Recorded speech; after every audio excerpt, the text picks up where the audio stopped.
We'll go ahead and start our Cottonwood Heights City Council work session here on Tuesday, June 16th, 2026. We welcome everyone who's here in person and everyone who's on our council that's here and people online. And we'll begin with a review of the business meeting agenda. And after the Pledge of Allegiance, we'll have recognition of Ted Boyer for his years of service on the Public Utilities, Salt Lake City Public Utilities Advisory Board. We'll have reports from United Fire Authority, Battalion Chief Riley Pilgrim, and we will have citizen comments. Then we will have recognition of Lucy Anderson and Dan Mills for serving the maximum terms on the Planning Commission. And these are different recognition times based on these people's calendars and time that they're available. And then we have many action items, and we want to thank our city attorney, Shane Topham, for preparation of all of these many action items. We have, and we can talk about any of them here if any of you have questions. We have consideration of resolution 2026-34, adopting the interim budget pursuant to code annotated 559-2-9248 that is based on the proposed tax rate increase and in effect for the period beginning 1 July 2026 and ending after the date on which the council, subject to the requirements of Utah Code 59-2-909, adopts a final budget for the fiscal year 2026-27 and is setting aside in a restricted budget account 3.5 million of budgeted property tax revenue. Then we have consideration of resolution 2026-35, adopting the property tax impact schedule prepared pursuant to Utah Code 59-2-9248 and 59-2-9094, and incorporating the property tax impact schedule into the interim budget as adopted to the council pursuant to Utah Code 59-2-9248. Anyone want to talk about any of these? Yep. Then we have item 7.3, consideration of resolution 2026-36, adopting a proposed tax levy and rate pursuant to Utah Code 59-2-912 on real property within the city made taxable by law for fiscal year 2026 to 2027, subject to further action as required by 59-2-919 and 59-2-924, and directing the city manager or designee to report the proposed tax levy and rate to the Salt Lake County auditor and the Utah State Tax Commission before 22 June 2026. Is this the vote that could be funded tomorrow night? I think so. Do we want to discuss anything at this point or keep going? Let me go over it. I'd like to know. No, sorry. We were talking about the meeting tomorrow night, 6 o'clock for the meeting tomorrow night. Is that okay? So these first three items would be heard again tomorrow night if we hear back from the county tomorrow that our rate changes. Because currently they have not included some of the annexation properties in the calculation from what we can tell. So that's what our meeting is about tomorrow. So we want to post an agenda with these three items to be heard again if needed, but go ahead and vote on them tonight. So don't continue them. No, we won't hold tomorrow night's meeting unless it's necessary. So you can adopt the tax rate tonight, but if it ends up changing and going. If I can maybe take a few minutes and explain kind of what's going on. It's been kind of a weird mess of a couple of days of trying to figure some of this stuff out. I don't think that was me. Scott just turned on. Starting what happened or did we now? All right.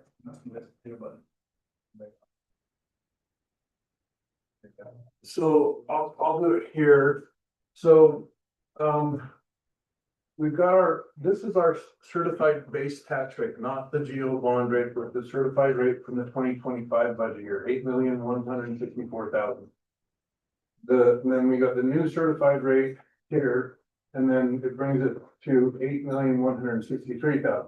There's always little differences between year over year. It's never gonna match exactly because collection rates and other things change. And so there's always maybe between $0 and $5,000 of change year over year. But, and so this tells me that we probably didn't recognize the annexations, and that was the first thing that kind of tipped me off, that we probably didn't have our annexations included in this, because we expected more around $100,000 of net impact on that. In addition, this new growth number does not include annexations. That is the true new growth when a new home's built, when a new business is built, when an addition's done, and whatever, that adds actual new growth to our existing city that's out there. So I started to question this starting Saturday when I got the information, and the first email I sent out was at 9 a.m. on Saturday morning saying, hey, this doesn't look right. Can somebody take a look, and so on and so forth. And the county is split up between the county assessor, who assesses the properties and does some things, and then the county auditor, who calculates all these numbers that end up going in here, and then it's fed to the state tax commission. This is the state tax commission website, and this generates all of this information. But this was a tip off to me that we had some problems. Fast forward to today after lunch, I had a discussion with Tyler Andrus at the county assessor's office, who confirmed to me a couple things. One is that he believes both the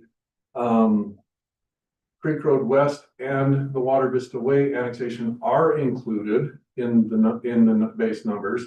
However, it does not appear from a revenue perspective that they're in there. And so that tells me that our certified tax rate of this number here, 0.1268, could be artificially low, because they may have included that as just, kind of natural growth of the city or something along those lines in there. But I don't know that for sure until we have some more meetings, and I've got a meeting scheduled tomorrow morning at 9 to figure that out. But if that certified tax rate is low, that negatively impacts our revenue, not just this year, but also going forward, because we'll be hampered from that.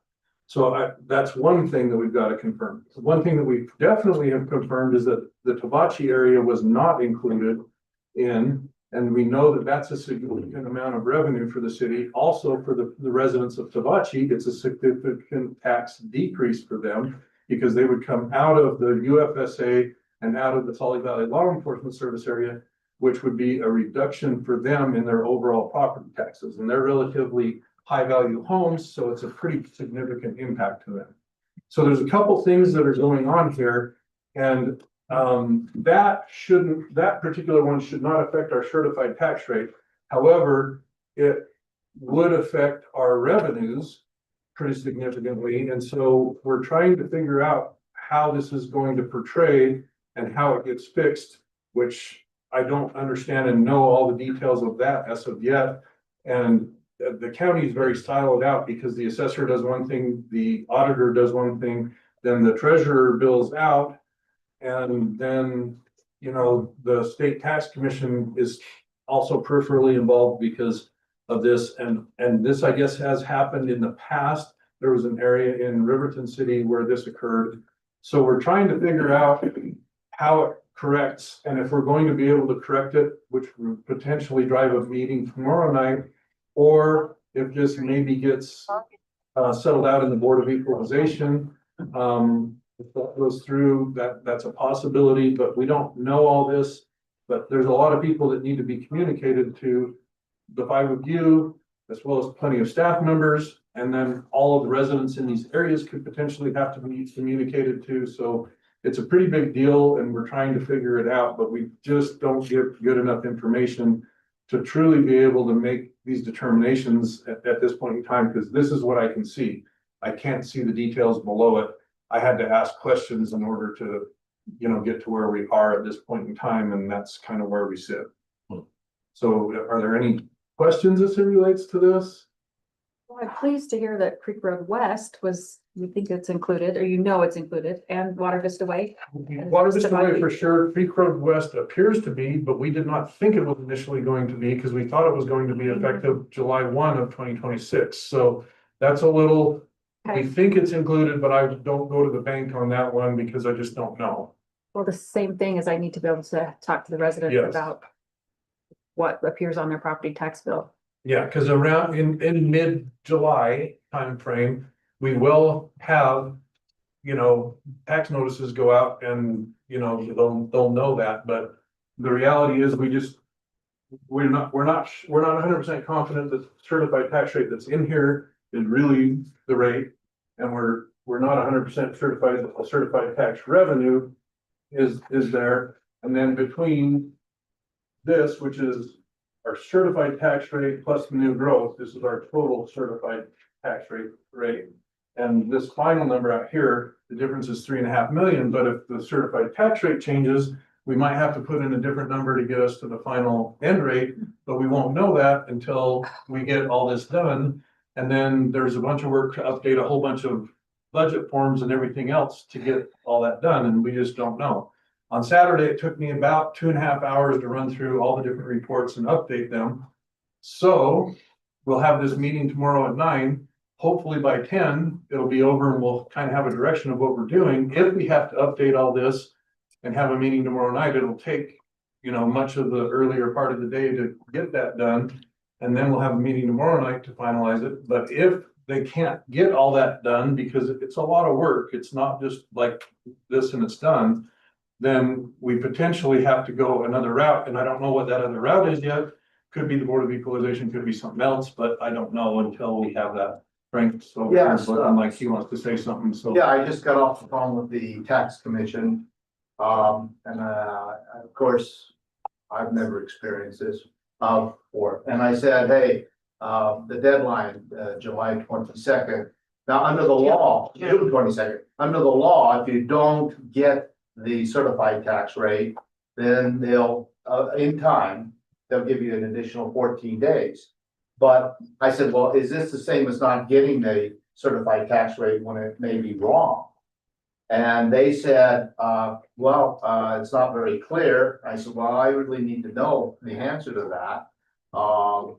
They said, we think that, yes, it would be the same thing. In other words, if they give us a wrong certified tax rate, then we have an additional 14 days thereafter to adopt a certified tax rate once they give us the appropriate one.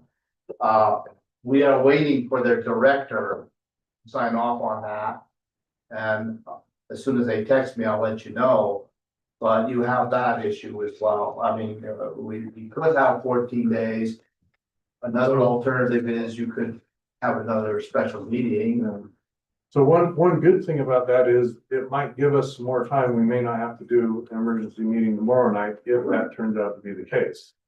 So just to be clear, the staff interprets it the way we do, that being provided an incorrect rate because the taxable valuation is incorrect is akin to not being provided the rate timely.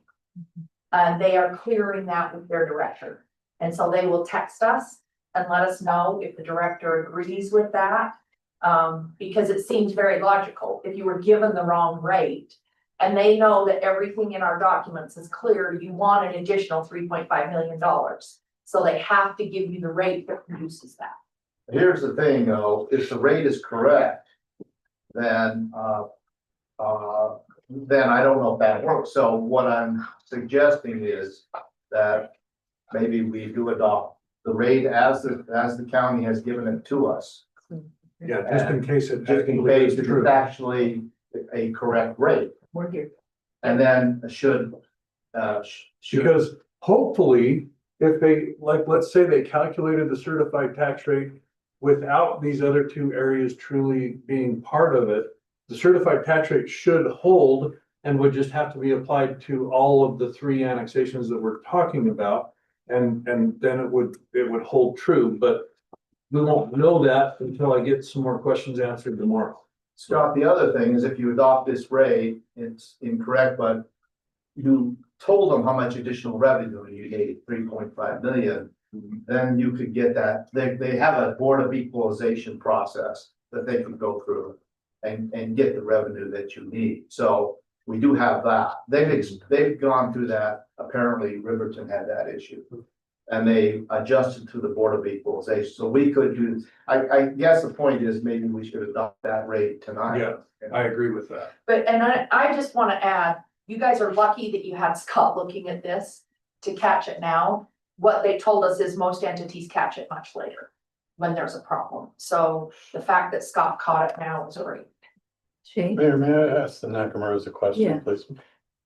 So your feeling is that there's no utility in just continuing these two, these ordinances concerning the budget and the rate until we can get this straightened out? You would go ahead and adopt them tonight? Or do we Well, possibly get in a situation where we're then wanting to amend the budget and would have to notice up another public hearing? Yeah, the problem is July 22nd, June 22nd is a very set date. Yes. And you know, the tax commission has not been flexible about the interpretation.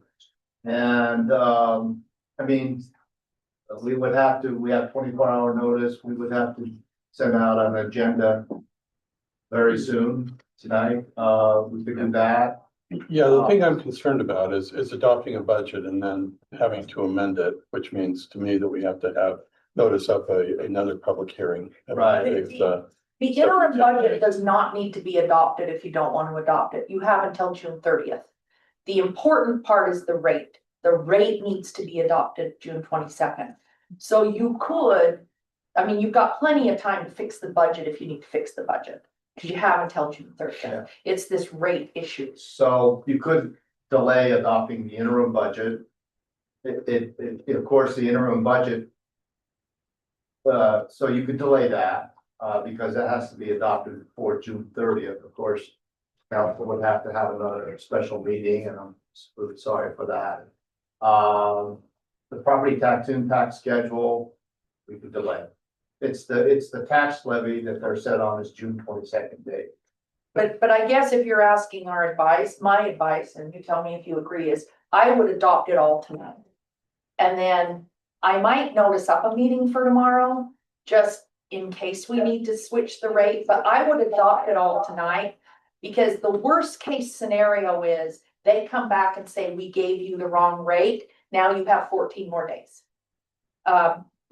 But if they say we gave you the right rate, then you hit the deadlines and everything's good to go, and we just move along, so it's the correct rate. Do you disagree with that approach? No, I don't, not on this. I understand the amendment. And if we have to amend, we'll have to amend. I hopefully, well, but if that rate is correct, and we don't know that, I think we have every right to assume it's correct. They gave it to us. And that's what the premise I'm operating on, is I have the right and obligation to assume that they gave me the right rate. That's the county auditor's responsibility. To clarify, if the rate goes down, we have to readopt, or we still good there and we can adjust. So if they add in these annexation That's areas, another the thing. rate drop. If your rate that you adopt is higher, when we could actually wait till. August 11th. But if it's lower, you can't adopt a higher rate. Yeah, that's what I was just gonna say. Okay. If it's a lower rate than this, or the same or lower, That would we be, can wait until August 11th to true it up. right. But if anything else, we want to make sure that we capture that soon. But if it's higher, it means they gave you the wrong rate. Yeah. And that way you've got 14 days to re-adopt it, because the law says if they don't get you the rate by the 13th of June, you've got 14 days from the date they get you the rate. Thank you. And thank you, Scott, for being so vigilant, and I know you have been watching everything very closely. All right, May I yes. throw a wrench into that? So we didn't talk as a council about whether we're willing to come back tomorrow night after we have more information than actually adopting today. Because I'm hearing there'd be a lot of work for staff to have to amend the budget and do all these kinds of things for a revote. Is it more prudent for us to continue still even till tomorrow night if we can all come back and make that vote? if necessary. That's what they're saying. I'm saying continue until You're tomorrow saying- night. Just plan on another day, Just so plan they on don't have to another day. double work. Is what you're saying. So we don't What- close this what meeting? Is Shane that what you're has- saying? You continue these items. What Shane has mentioned is you have to go back and do a new agenda and do new amendments, and if we go ahead and vote tonight and then we have to revote tomorrow night, doesn't that require agenda and public notice and a lot of things? Either Well, way, that's the main thing I'm concerned about. It's just amending the budget, because if you amend the budget, you have to have a public hearing, which requires 7 days prior notice. And Oh, so it wouldn't be tomorrow. you see that? I don't know if you have to on an interim, do you, Shane? I am out of my league on an interim budget. Yeah, But, this is, I'm so, just assuming that, so this is not adopting the budget, this is an interim budget that is part of the truth and taxation process. Interesting question, I never saw that requirement. yeah, I don't know. For a That public this is something hearing. that happens very rarely. I know that on a normal budget, if you want to amend it, you're gonna be having Right. to notice 7 days. So they If don't- That was the case on the interim budget. For You know better example, on than this me. interim budget, they don't require a public hearing. Okay. Yeah. There's nothing in the statute that says I have to have a public hearing. There was nothing in the statute about, of course, those appear in other aspects of the municipal code they don't think about. Well, anyway, that was my concern. So Yeah, if you feel we're okay, why? I mean, I think it could probably be done either way, but I think Shane's concerns are at least a valid thing to consider. Unless we limit it to just the rate that we revisit, because the overall revenues that we include in our budget, we could potentially change because the rate drives the revenues. Yeah. Not, and some of those kinds of things. So I think the rate is the critical piece that we make sure that we adopt correctly. As we go in. Do they potentially to say tomorrow. they would have that for you tomorrow? Oh, no, this See, is that's- still exploratory, so we don't That's know. what- Yeah. Yeah. I don't know that they'll have time to fix the problems. It's not an easy fix. So is it worth noticing for a meeting tomorrow, or I think if it's the wrong rate, I think we have 14 days. That's my interpretation. And do we just wait and see and then call it an emergency meeting, change the rate if we need to, and then amend the budget if necessary down the road? Well, the meeting doesn't have to be tomorrow, it's before the 22nd is what you're saying, correct? So, well, no, if they gave you the wrong rate, Yeah. the 22nd is off, you've got 14 days. Past the 22nd. Yep, Well, we're waiting. well, it's the date that they give you. the wrong If the rate. director agrees. I'm waiting for that. You see our deal on that? Oh, my gosh. And I haven't received. Okay, Another quick question, because I'm still trying to wrap my head around all this lovely discussion. Annex properties should be new revenue sources, so they should not have included in the denominator when calculating the rate. And our concern is that they were included in the denominator, Maybe and therefore the rate may be inaccurate because of that inclusion. possible. But I don't have the visibility to be able to determine that. But yes, that's my concern, is that rate could be artificially low, which would then impact our revenues this year, but also every year going forward, because it compounds, Right. And okay. so that's my concern, because if we're saying, let's just throw a number out there for 100,000 low in revenue this year. And we can move into next year, then we're now 200,000 low next year, because it's 100,000 this year, 100,000 next year, plus, compounding effects of, all that and everything, and it just gets ugly. So. thank you, everybody. So I just want to clarify, are we noticing a meeting tomorrow or not? It sounds like we, I would maybe yes, and then by 10 o'clock tomorrow morning, I should know whether or not we need to actually do that. We need to adopt it. I mean, I it's would gonna be adopt a it 30-minute meeting. Yeah, Yeah. for sure. Well, then my next question is, do we just do the rate tomorrow night then, and we worry about if there's a change to the budget, we do that differently? I think that would be accurate, that I think we could adopt the rate and then do the budget Is that? at a later. Recommending to do it all. I'd do it all tonight. Yeah, Do it but tonight, do it yeah. all tonight, but tomorrow's meeting would just be the rate item, and not the interim budget, not the Right. If schedule. you need to change the interim budget, you've got till. So none of that. Yeah. okay. All right, thank you, everyone, for your questions and answers and thoughtful work. Okay, then we have on our agenda at 7 p.m., we have consideration of resolution 2026-37, approving and ratifying a bid and awarding a construction contract for the Staker Way drainage improvements in 2700 East and DeVille Drive roadway improvements project. We thank Public Works for moving this forward. I have a question. Yes. I have a resident who reaches out to me once a year or so when their kids have to step in the puddles. They're on 2700 East across from Butler That- Elementary. Will this be That ready? is that project. Thank you. That That's- along with the two on DeVille, well, we have about 100 of these all over, but these two are being taken care of. So I can reach out to them and say. Yes, it's on the. thank you. Yes, ma'am. I appreciate And it. I think addressing once that. this was done, I think Ben was going to reach out with our contact, but I'm happy to let you do that. That's fine. This is where the kids were literally have to step through a puddle or on ice or something to actually get to school. It was on the safe route to school. Well, I appreciate the city addressing that. Good. Then we have 7.5, consideration of resolution 2026-38, approving and ratifying a bid and awarding a construction contract for the 30th East and Big Cottonwood Canyon Trail Crosswalk Project, another big project for our city, using funds from the past that are not part of our budget. And we have 7.6, consideration of resolution 2026-39, approving an amendment to a transportation and land use connection agreement through Wasatch Front Regional Council. This is just updating our work with WFRC to get our general plan update. Any comments or questions there? So it is the funding then in place? I mean, this is not in regard to any new funding. This is an ongoing WFRC.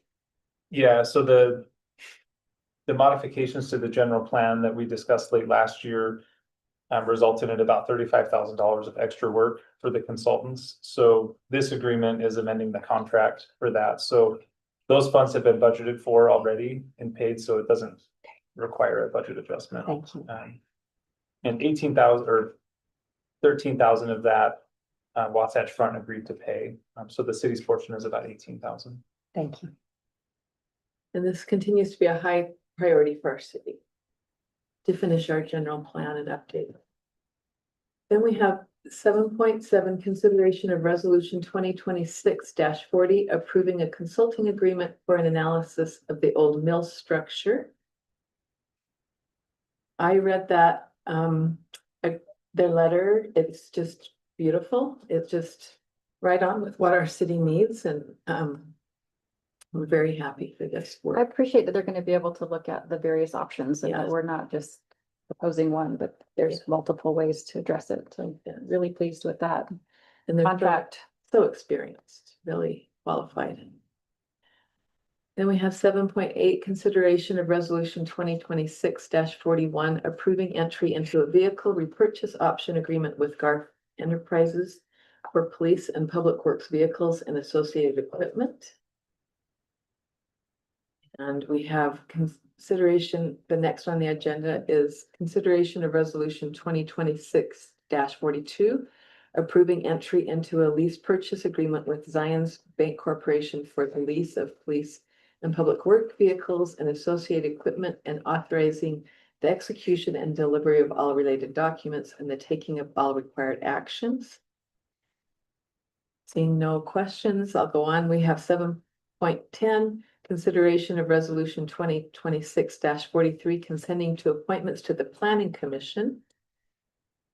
And 7.11, consideration of resolution 2026-44, consenting to appointments to the Park Trails and Open Space Committee. May I just ask a point of clarification? So my understanding is there are still, how many open spots to be filled on PTOS? Jim was gonna look into that. I don't remember. Let me pull it up real quick. We can discuss it. So these are reappointments for PTOS. The 3 planning commissioners are new appointments, so I sent you those resumes last week. So we have 3 vacancies currently. Still 3. Yeah. Thank you. And then we have our consent calendar approval of the minutes for our May 19th and June 2nd meetings. That we can go back to this meeting's agenda and begin our next item on the agenda for today is to hear from a report from our Salt Lake City Public Utilities Advisory Board. Ted Boyer has been serving there for 11 years. The normal term is 4 years, and he served 2 and did such a great job that they kept wanting him to continue.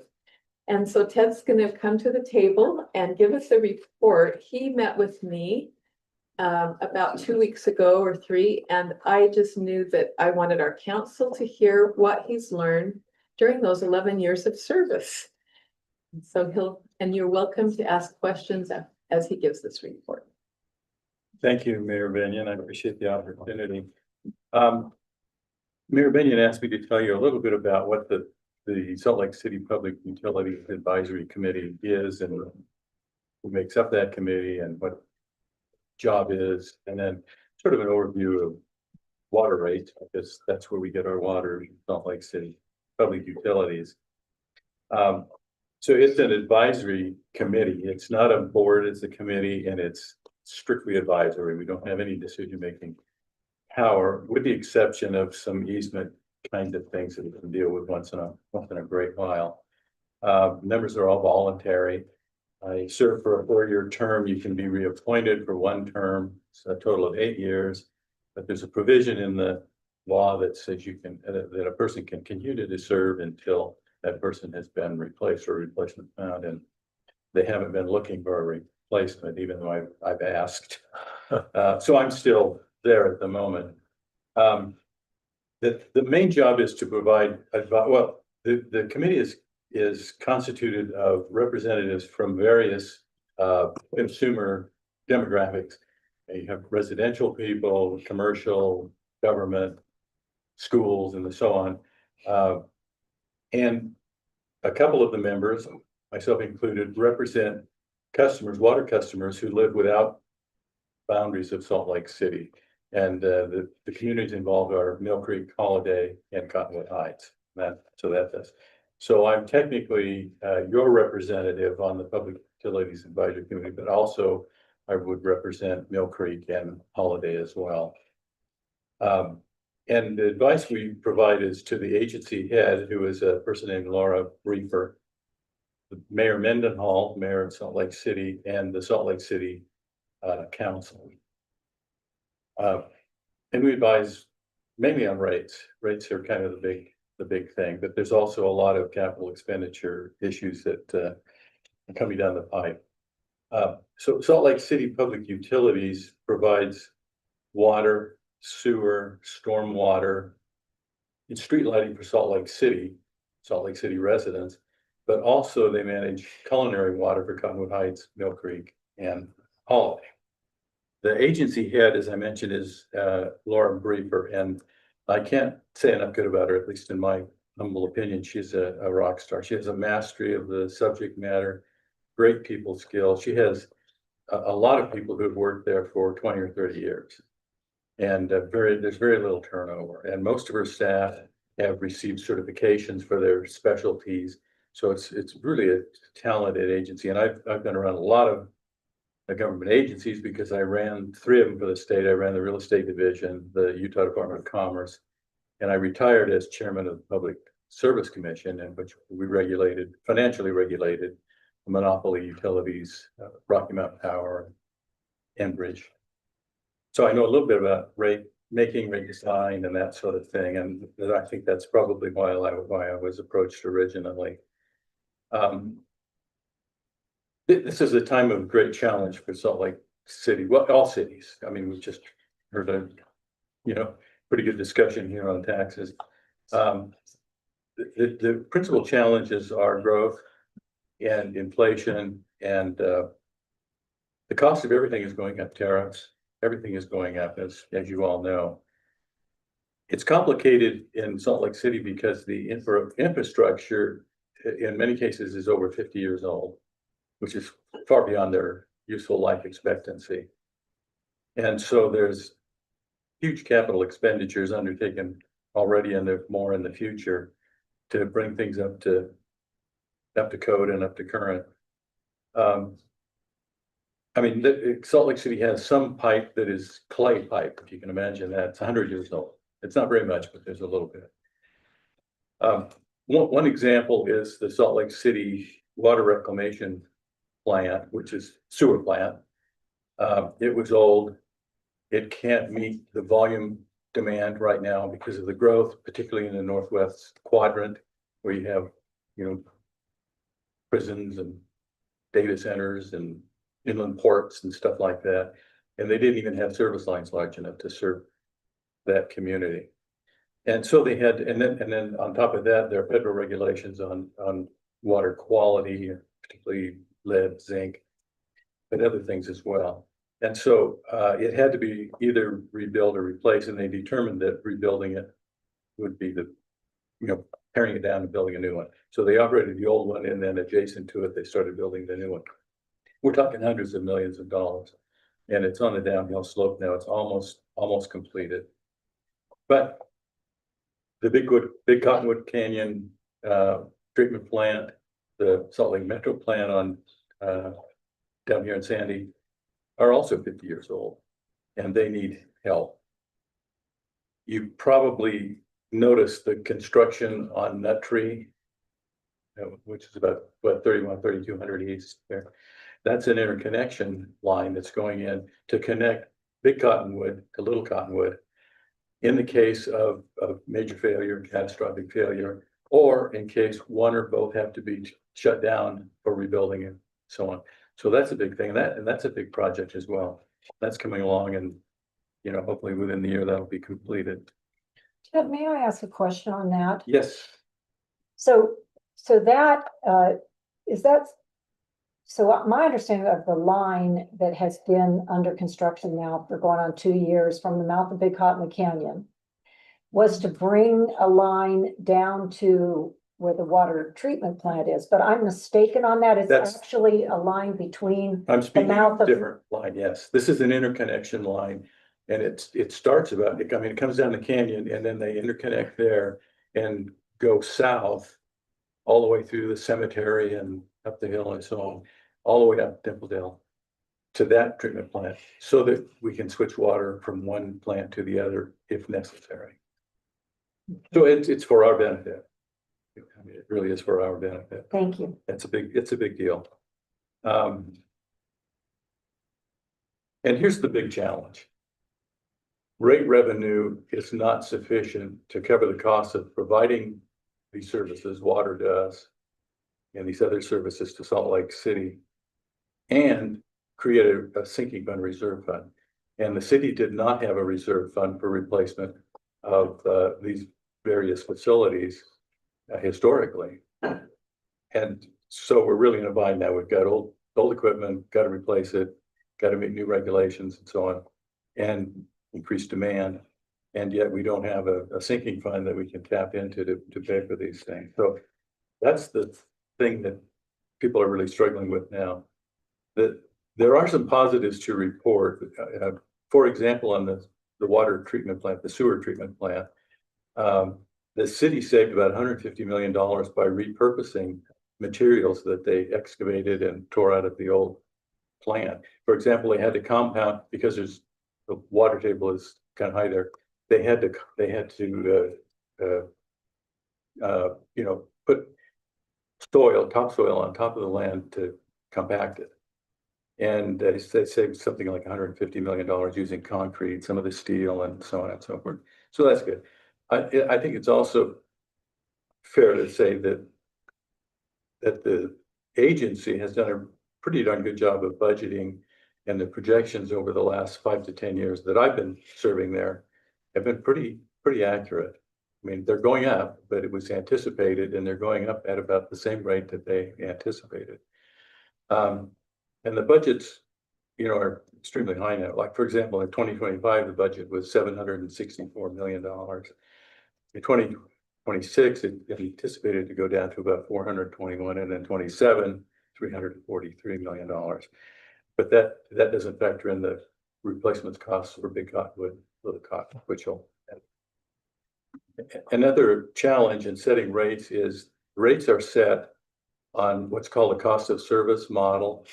And the idea is to charge customers what it actually costs to provide this service to them. And it's not always easy to do that. I mean, you have a residence like I do with a 3/4 inch line. It costs a certain amount of money to serve that, but I have a fairly large lot. I have a half-acre lot. Someone with a smaller lot or someone with a larger service line, you know. And so it's hard to do that, and they have to study that, and they do rate studies every 4 or 5 years. The city is looking at, the Salt Lake City is looking at different alternatives on how to cover that shortfall. And what they're talking about is impact fees, which are not very popular. Property taxes, also not very popular. And then you have increased rates or fees. You have a service fee on your connection, you have a service fee, and then you're charged a volumetric rate for how much water you use. So they're looking at that. That's still, you know, to be discussed and to be decided. I thought I might mention, and I know Mayor Benyon was interested in that. I just was sitting down and thinking, what kind of qualifications would you be looking for in a person to serve on this Public Utilities Advisory Committee? You can see that I'm old and don't anticipate serving forever. They have to be a resident to represent Cottonwood Heights. They have to be a resident of Cottonwood Heights, Mill Creek or Holiday, for one thing. Familiarity with utilities and rates and rate making, rate design would be helpful, but it's not necessary. Most members do not have that. I would look for someone with problem solving skills. I'd look for someone who can play well in the sandbox, because the committee is made up of different constituencies with different priorities.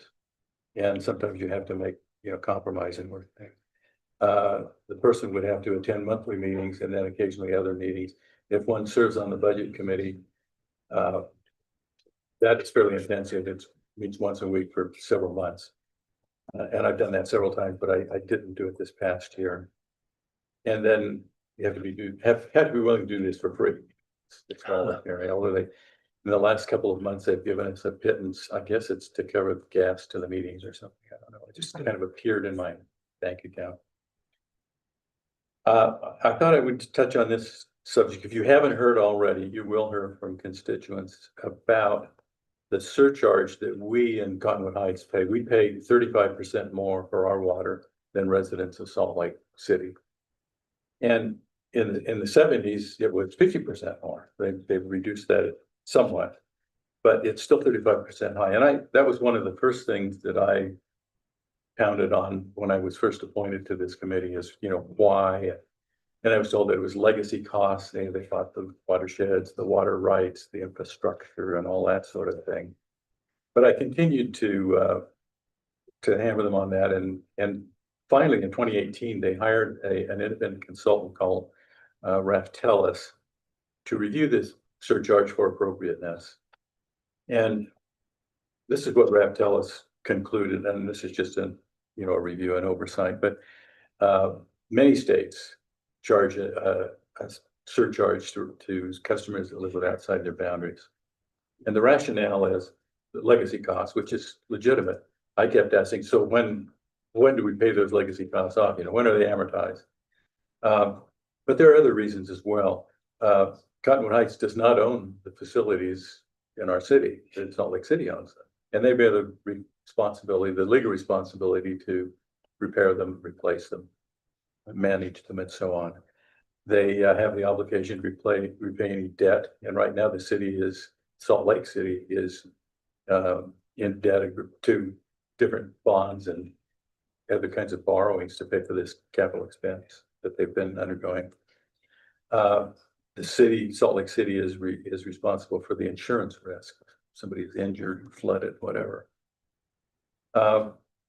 We in Cottonwood Heights also benefit from scale economies. It's cheaper for us to purchase from them than to create our own infrastructure, a new water plan, buy new water rights and watershed and all that sort of thing.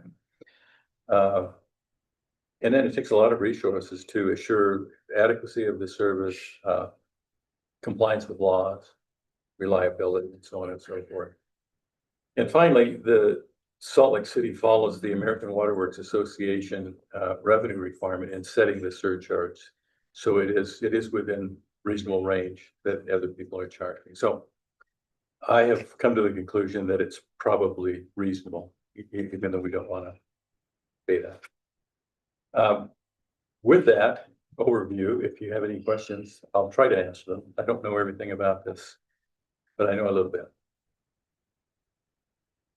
Anyone have any questions? I just think our city has been so well served. Again, you've heard his resume that he was chair of many boards, but it's particularly for the public service. Public Utilities Board. PSC.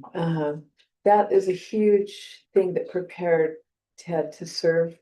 And he has served so well that they haven't wanted to let him go.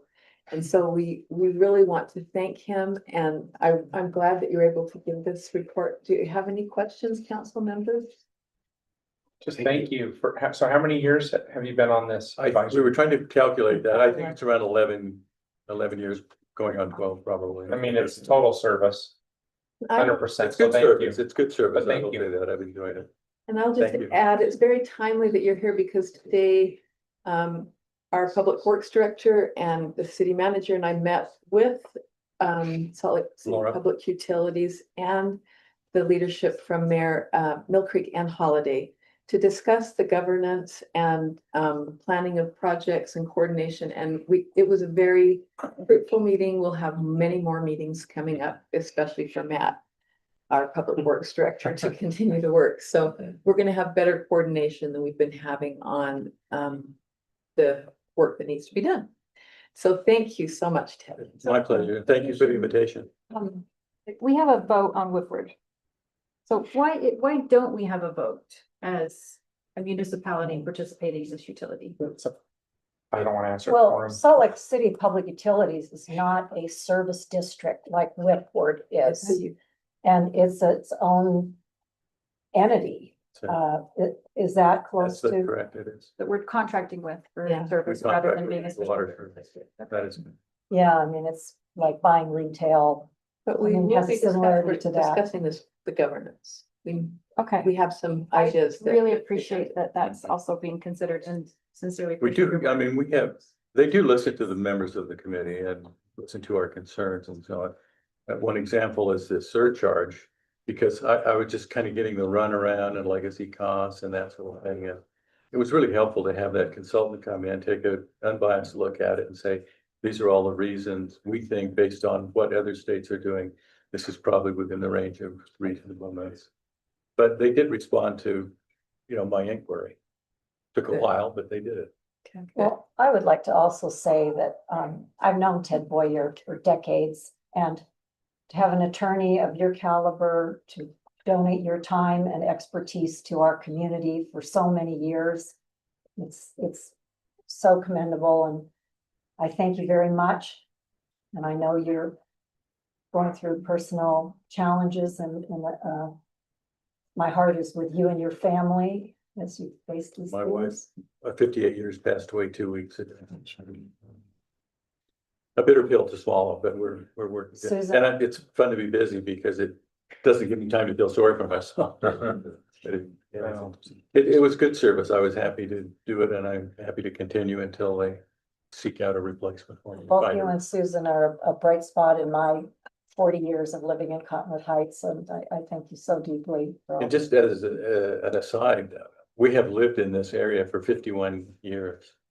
1975 is when Wow. I just passed the bar exam, Oh, hooked up on, Wow. up there near Nut Tree, as a matter of fact. Well, anyway, thank you for your Thank time. you. Thank you for your good work. and as we have Mickey Harris will come up now to report on America 250. And Ted, when he retired, he took stepped onto like 5 other boards in addition to this one. So this is a reflection of the type of people that we want to emulate in our city, and we're so grateful for them. So go ahead, Mickey, we're grateful. to have- Is there a way just to plug in my screen here? Not to have it go up online. Oh, okay. You didn't want my pictures. Just kidding. Well, we have No, I get Join it. the Zoom meeting. Yes. And through that. Oh, You can That's- send it to me and you want me to do that? yeah, then I can just pull it up. I'll join in. Sorry, that way it gets online with anybody watching. Okay, I'll just email you. Does that work? Yeah, that's perfect. And I just have to say, Mickey has been amazing Oh, since well. we asked her to get involved with this. She's taken the ball and run with it. Thank you for finding committee members for her. We're just grateful because our budget is very small for this, practically nothing. So she's been very creative in what she can do. And I'm just really grateful to her and to Lindsay Webb, our staff Linda's member. been great too. You guys have all been pretty awesome. Okay. Let's see if I can get this to go to you, my friend. We like the red, white and blue. Thank you. Yes. I am going for Delta attendant. I would like you to fasten your seatbelt. I love those videos where they show them throughout the The old years. school. All their, Yeah. all their different changing attire. Yeah. Okay, Jared, almost there. There's some You're decades good. that were. Did you wear that? Yeah. They require you to? Okay, Before HR's thing. okay. That's coming from my Save Not Pave. And then if I can get you to pull up the Cottonwood Heights city page after this, I'll just go through a few things. Okay, so let's not waste time. We just barely hung up the Dear America letters. And I went to all the local schools. I went to neighbors. I got committee members from each district. Sean, we struggled with yours for a minute, but Rebecca Kitchen is in District 3. Yes. So we just Yes. counted her. It was good. So now we're all covered with our districts. So we got our Dear America letters out and got them all collected and put them up in the display in the lobby. So I encourage you to go read some of them because if, once Jared pulls up the picture, if you can pull up Dear America 1, they're kind of fun. So I don't know if did you get my email? Yeah, so let me open them all up and then I'll. put Okay. them up. Anyway, it's been very reflective. They called me to put on a few events for the city. And I think my approach to this kind of thing is what's the pulse of the community? What are we thinking? I think it's this Dear America reflective experience that we've had has been all over the board. And it's been really, you can hear what they're talking about at dinner tables.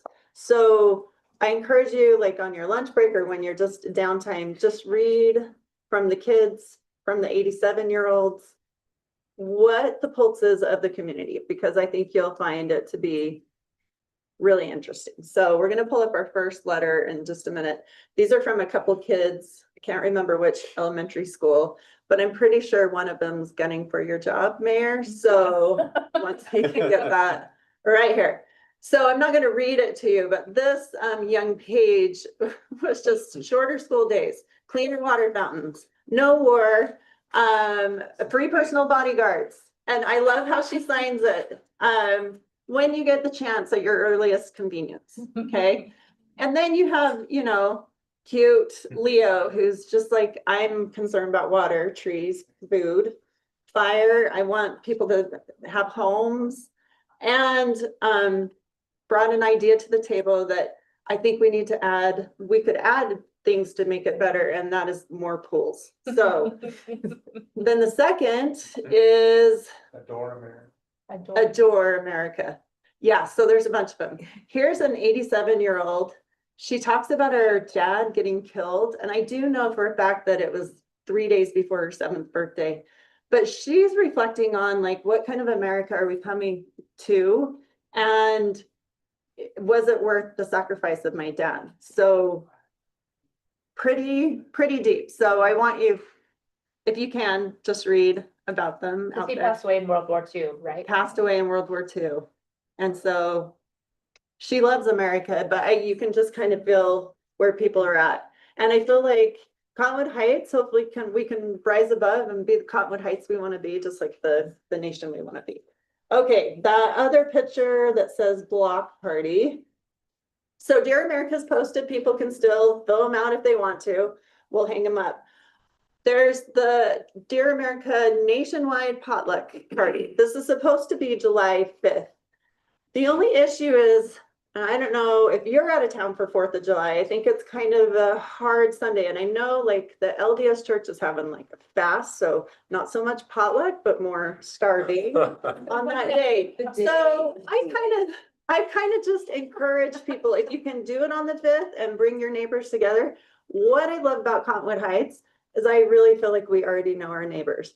And I don't think it's hard to throw a little party. Our organizers organized last week. We threw a party. We got a taco truck. Came, we all just had tacos, played some games, got a dunk tank. And it's great for especially those who don't get out much. So pulled up some chairs. That was great. Okay, if you have ticker 2.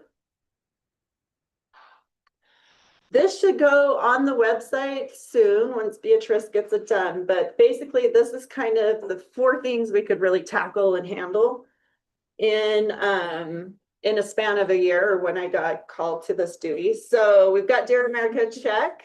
We've got Red, White, and Bloom going on. And I've asked my committee members to be walking around their districts to find the best yard, not only that is manicured, but also decorated red, white, and blue. And then we've got America's Potluck coming up.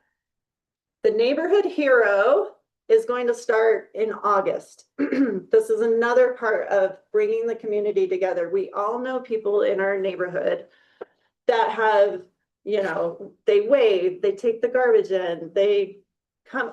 I know a neighbor that saved a neighbor from a fire. She happened to have her, I doubt she's gonna, I said, you know, you should nominate your wife because she had her windows open, smelled fire, got over there. They would have had no idea. It started in the garage, but because that smoke came into her house, she was able to save them from a fire. So I'm encouraging neighbors to nominate a neighborhood hero. I don't even care if it's a dog, but the nomination form will be online.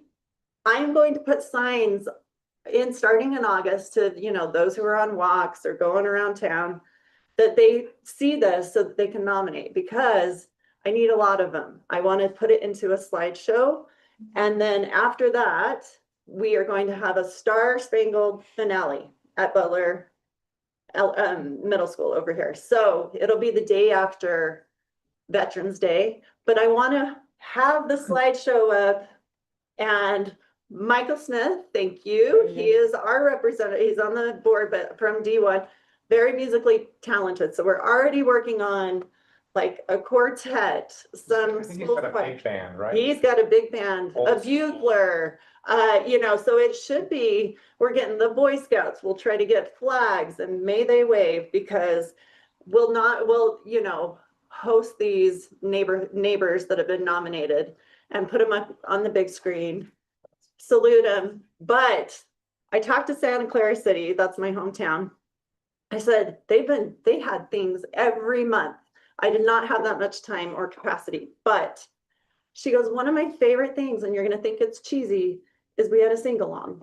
And I was like, oh my gosh, I totally remember these when I was a kid. I knew all the songs. And I thought to end that night, after we show the slideshow, we'll sing 3 songs, which the committee will decide on. But as a community, we will sing 3 patriotic songs in the night. And did you say that's the night, the day after Veterans Day? Yeah. So that'd be the 12th of the 12th November of November. in the evening? At Butler Middle School. Okay. Don't be gone. That's great. So that's kind of right now over the summer. Butlerville Days is also, the Arts Council is helping us out. They're doing a big mural over there. So they're taking care of that. Right now over the summer, it's Red, White, and Bloom and potluck. Dear America's gone. But starting August, we're going to need a big push for the neighborhood hero nominations. So encourage your constituents to nominate someone and then we'll get it together. The neighborhood hero video will also be displayed in the lobby. So if people miss it or they're gone, you can come and watch it there. So will this be a separate website? No, okay, so yes, Jared, if you could go to the website. So if you go to community, you got it. So we have buttons here. So if you click on neighborhood heroes, for example, the button down there. So you can nominate, this is how you participate, put your name, why you love your neighbor, contact information, and I will need a picture for the slideshow. Okay, Okay, thank you. any questions? Oh, thank you for picking this up. So maybe. I do have, it's all I good. do have a question. So, Yeah, Golden Hills, street I live on is gonna have a block party. yeah, And because we're a collector, uh-huh. I'm wondering if, I don't see Robbie here, but, is the police, like, are we within bounds, to during July 5th? Block off Have the some street. signage, maybe some cones? I'm a do and ask for forgiveness later. That's what we did with our block party, but there was egress outside. They didn't have to go that way. There was another way around. So with Golden Hills, I know it's like. Well, you can go, you don't have to go up Golden Hills, but. Yeah, If Can there, I get if any, there are street closures, then we'll want to go through a special event permit. Yeah. And actually allow. So I've done that and you just, they have a form, you have to get every home in that area Oh. to So sign. so they know it's closed. Anybody on that street that's affected.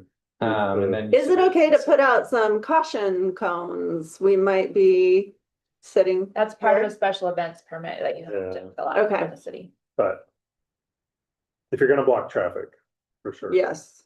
well, I mean, people that live on the street, of course, will drive up it. It's, Yeah. Yes, we just, well. He said.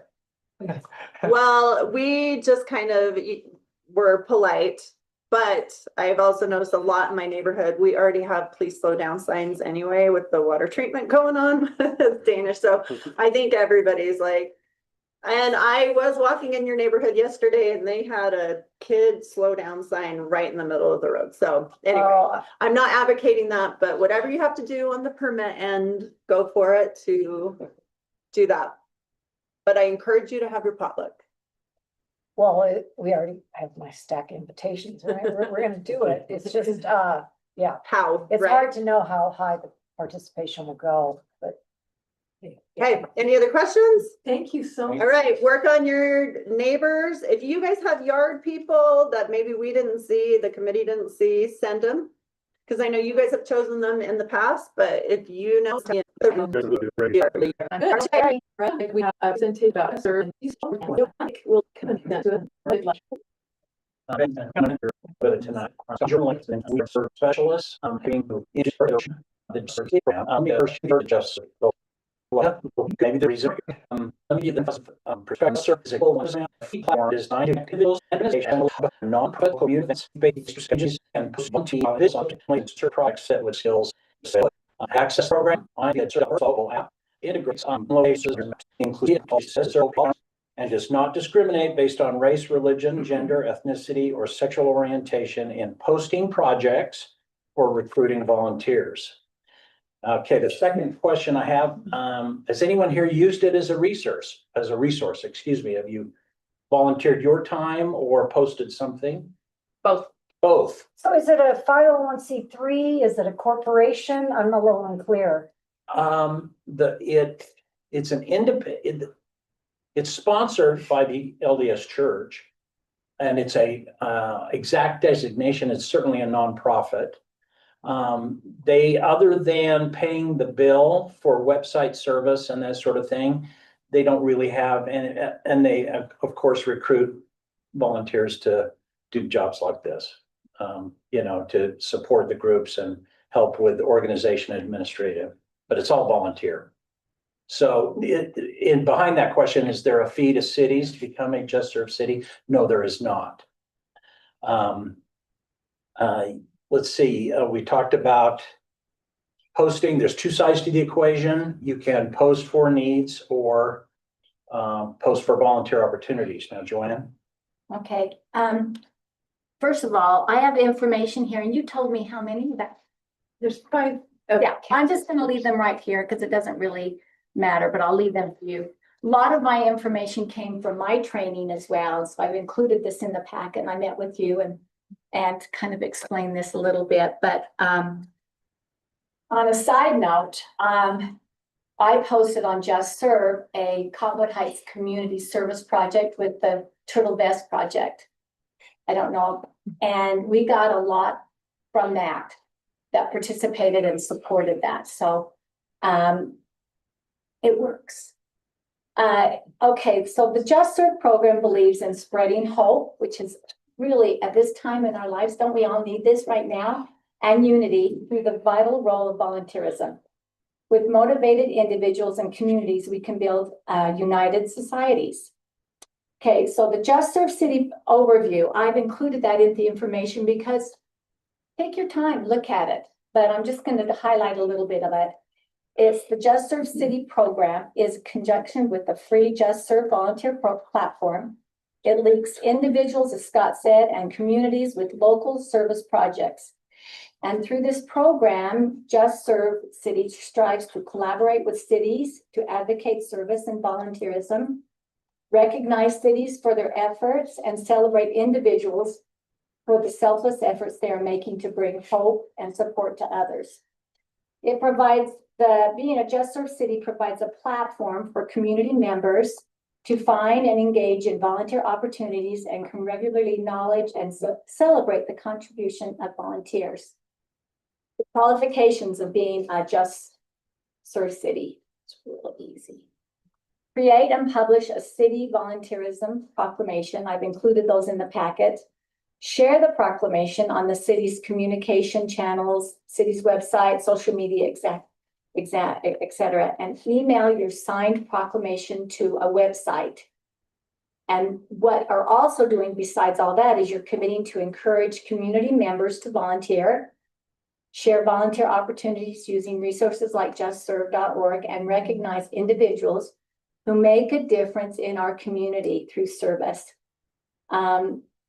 I've included in this, we're going to allow some time for questions, but in part of this information here, it will go in when it talks about the Just City Service Overview. It talks a lot about a Hero Award and also a Global Just Serve Award. I'm not going to take the time to do that, but the Hero Award I think is really great because it's within our community and it's a prestigious recognition designed to honor individuals who have demonstrated an exceptional commitment to volunteering and have made a significant impact in their community through their selfless service. Qualifications are they have to serve or reside within the city, be an outstanding volunteer who contributes to the improvement of their community as determined by the city. See, that's the key, as determined by the city. So you collectively get to decide what the qualifications are for that. You may consider the factors, which would be number of hours, volunteer hours, number of projects an individual has been involved in, efforts to encourage others to volunteer, and efforts to provide transformative service that impacts the community. I'm not going to go into the global, its information is in there, but that's almost like the second step. Scott's got some reasons why, and I've been, go ahead. Yeah, let me just say, we got here at 4:30 and I heard the presentation. I think you've got a candidate for your hero thing already. Yeah. I sat through the water presentation and Joanne turned to me and goes, is this guy a paid consultant? I said, no, but he clearly knows what he's talking about. And as it came out, he obviously has served, what was it, 11 years? Yes. Pro bono. One board. Yeah, pro bono. I mean, and wow. We're not talking about service on this website that might hit that thing, but he could certainly qualify for some recognition. Okay, so getting back to it, why become a Just Serve City? And that's probably the thought in your head right now. Recognition of the attitude and excellence of Cottonwood Heights, create or promote an environment of unity. I've heard that mentioned a couple of times tonight.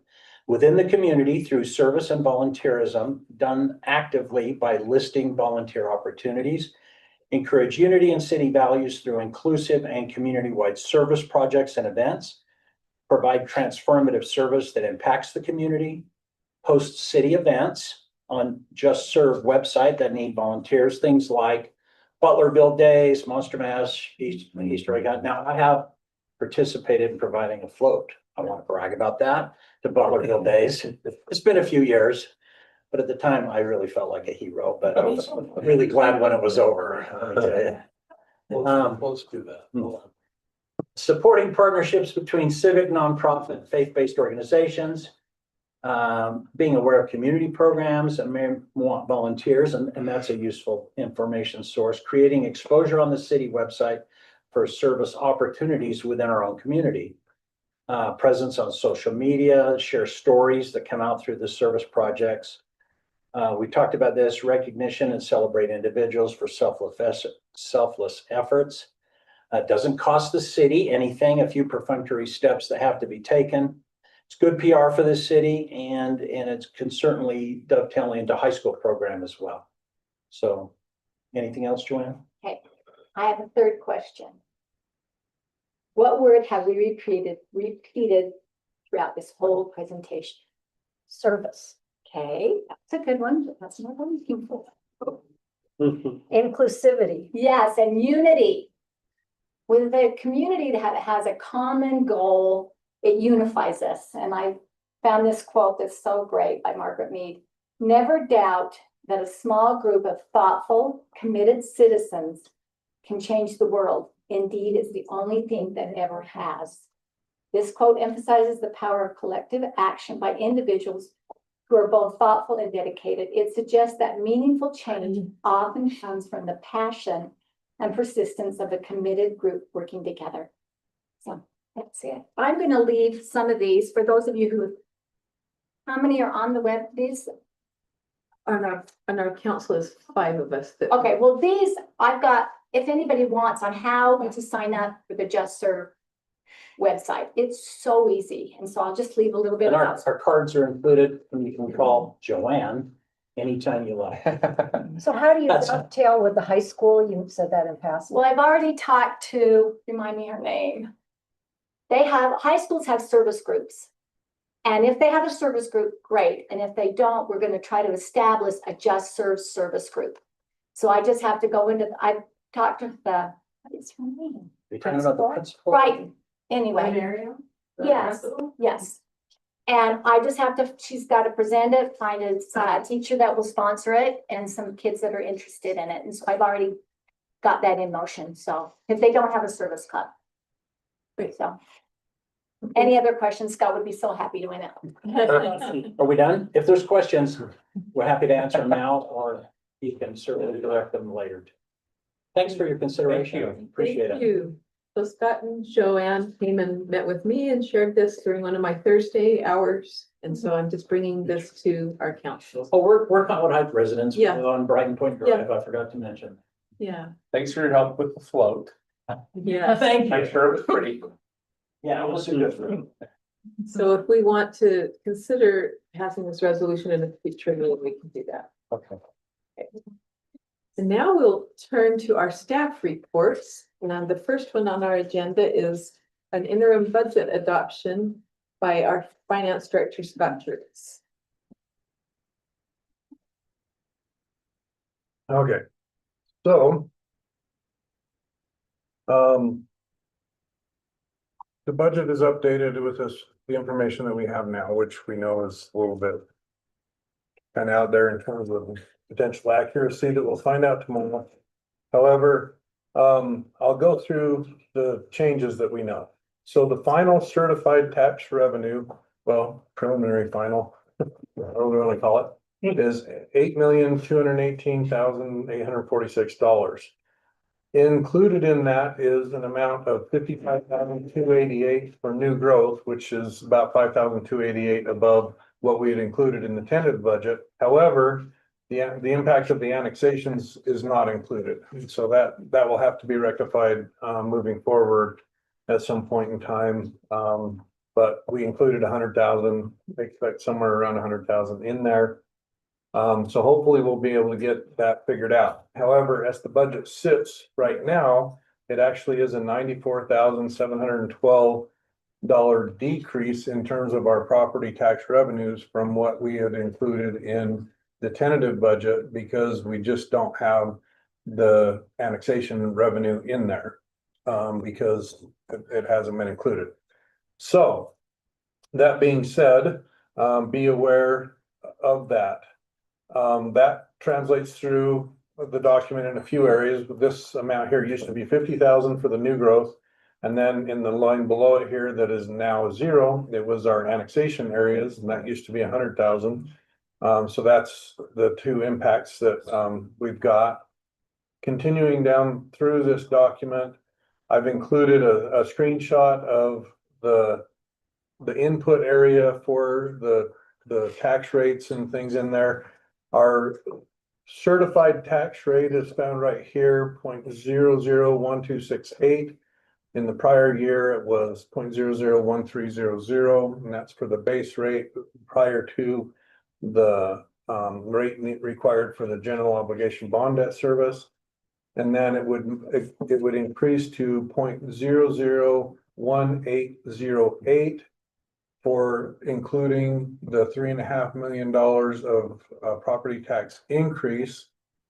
So if we do that, that will allow us to bring in that $3.5 million of new revenue. There's another area in here. I'm almost there. Okay, there we go.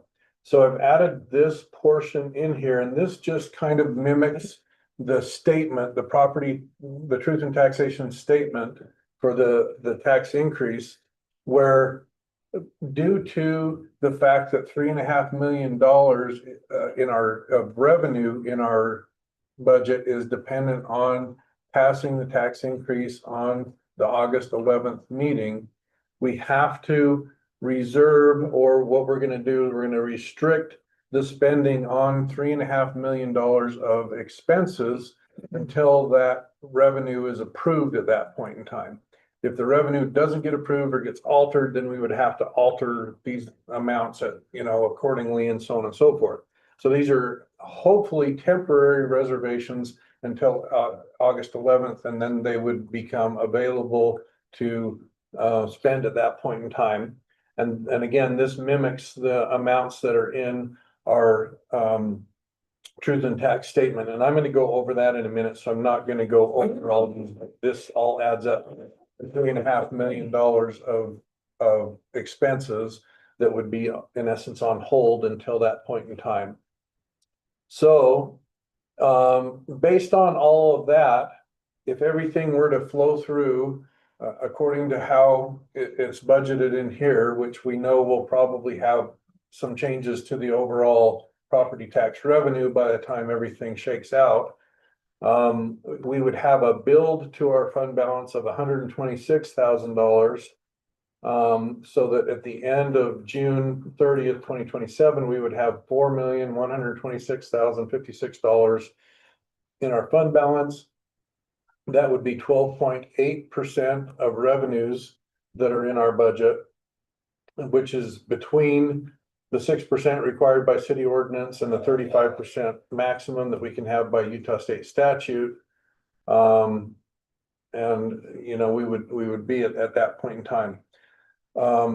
The other 4 funds that we have, there's no changes in all those. We've gone over them a bunch of times throughout the course, and I'm glad to go over them again if there's questions about them. But that's the changes that are input into this budget as it sits right now. Again, like I said earlier in the meeting tonight, once we have the meeting tomorrow morning at 9, more clarity might come, and we might choose to potentially adjust this at that time, or we might have to adjust it at a future time depending on what we get out of that meeting, and we'll have to wait and kind of see from that. Are there any questions as it relates to the actual dollar part of this budget? Okay, I wanted to, let me see if I can move this thing. Is this the document that citizens would reference then, but if they're reviewing our budget increase? And yes, until we get to the point where I have time to get the full budget document. It's about a 130-page document that outlines the whole budget in detail. Until I get time to get that document updated, this will be, in essence, what will describe the budget. And there are additional pages as you go down that include both the policies that we're outlining here. And we've gone over that several times. And then below the policies, we have fund summaries that are outlined in here that outline all the different, let me make this just a little smaller, that outline all the different sources, like from real property tax, the geo bond property tax, et cetera, all the different more details of it, not an account level detail, but more kind of summary level details of our budget. And this is by fund. This particular one is the general fund, but it would go down through all the different funds, you know, as you go through that. And all of that is something that, you know, you have the ability to be able to see. I don't know why. Matt, do you know how to get that to go away so I can go to a different tab here? This. So this is the document that will be online until we have more This details. is the meat of the budget book that we officially put together, usually in the fall or early winter. Okay. I don't know if Scott has time to put that all together, but these are all the numbers. This is the budget. There. Thank you. And then you have the whole 130-page document that we put together with all the supplementary information. So for citizens who are listening now, Mhm. we have a vote tonight. When is the next opportunity to comment on the budget or to do a public hearing is August 11th after they've received their property tax notice? Yeah, outside of regular general public comment, Yeah. we won't have another hearing until the August 11th on the budget specifically. And,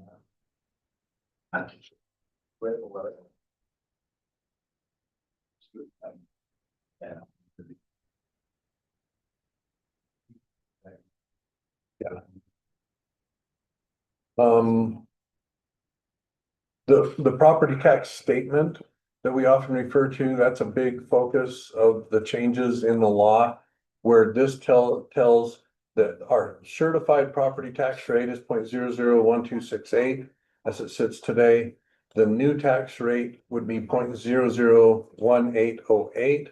That would generate the additional $3.5 million that we've been talking about the whole time. And then as that falls out, our revenue would go from 8,218,000, and this isn't the full property tax revenue because we have some delinquent property tax that we have budgeted, but this is our snapshot for the year property tax revenue. And then the new revenue would be $11,718,000. That's that $3.5 million. The actual calculated difference ends up being 42.57%. And that's on both a residential property and a commercial property. And then if you look at it, so we found out, we were initially calculating on a flat $1 million rate for commercial properties. However, the truth in tax ad that is generated by the State Tax Commission website actually forces the average commercial property to be the same value as the average residential property, which is a little hokey because that's not necessarily the case, but that's how their system kind of works and forces it to go. So on an $850,000 average residence, and that's our new average resident or average home value, would be $21.04 a month or $252.45 a year.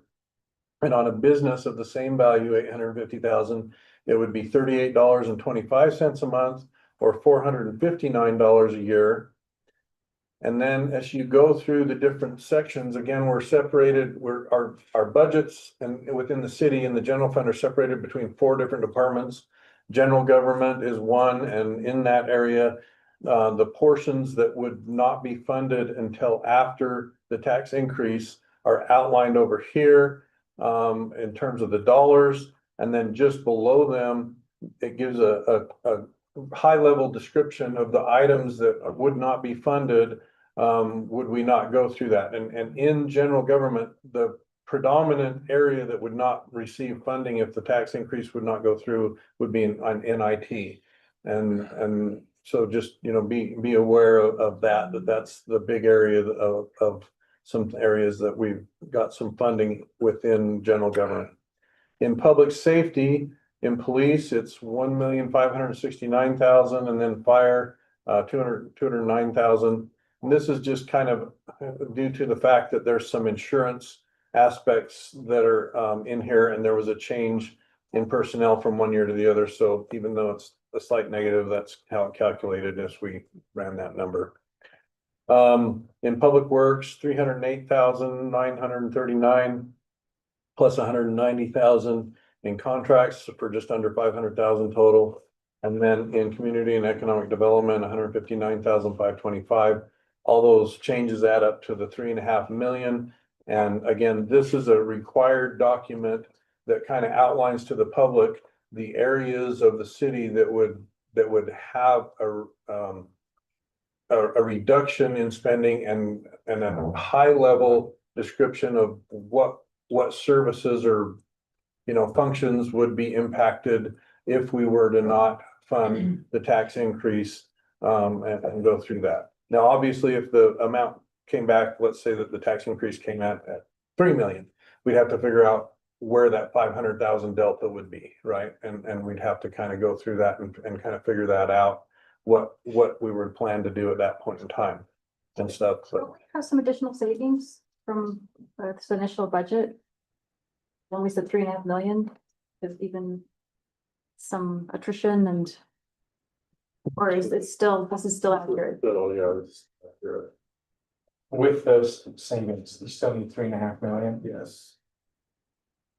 So one of the things to remember over on this document, I'm gonna hurry up and get up here, is when we end the fiscal year in our general fund, get up to the right section, sorry. We will end the year at 12.8% of revenues in terms of our fund balance. And in our policy, it targets being between 15 and 25%. That's our target area to be. So we will still be slightly below what our target is in our policies at the end of this fiscal year.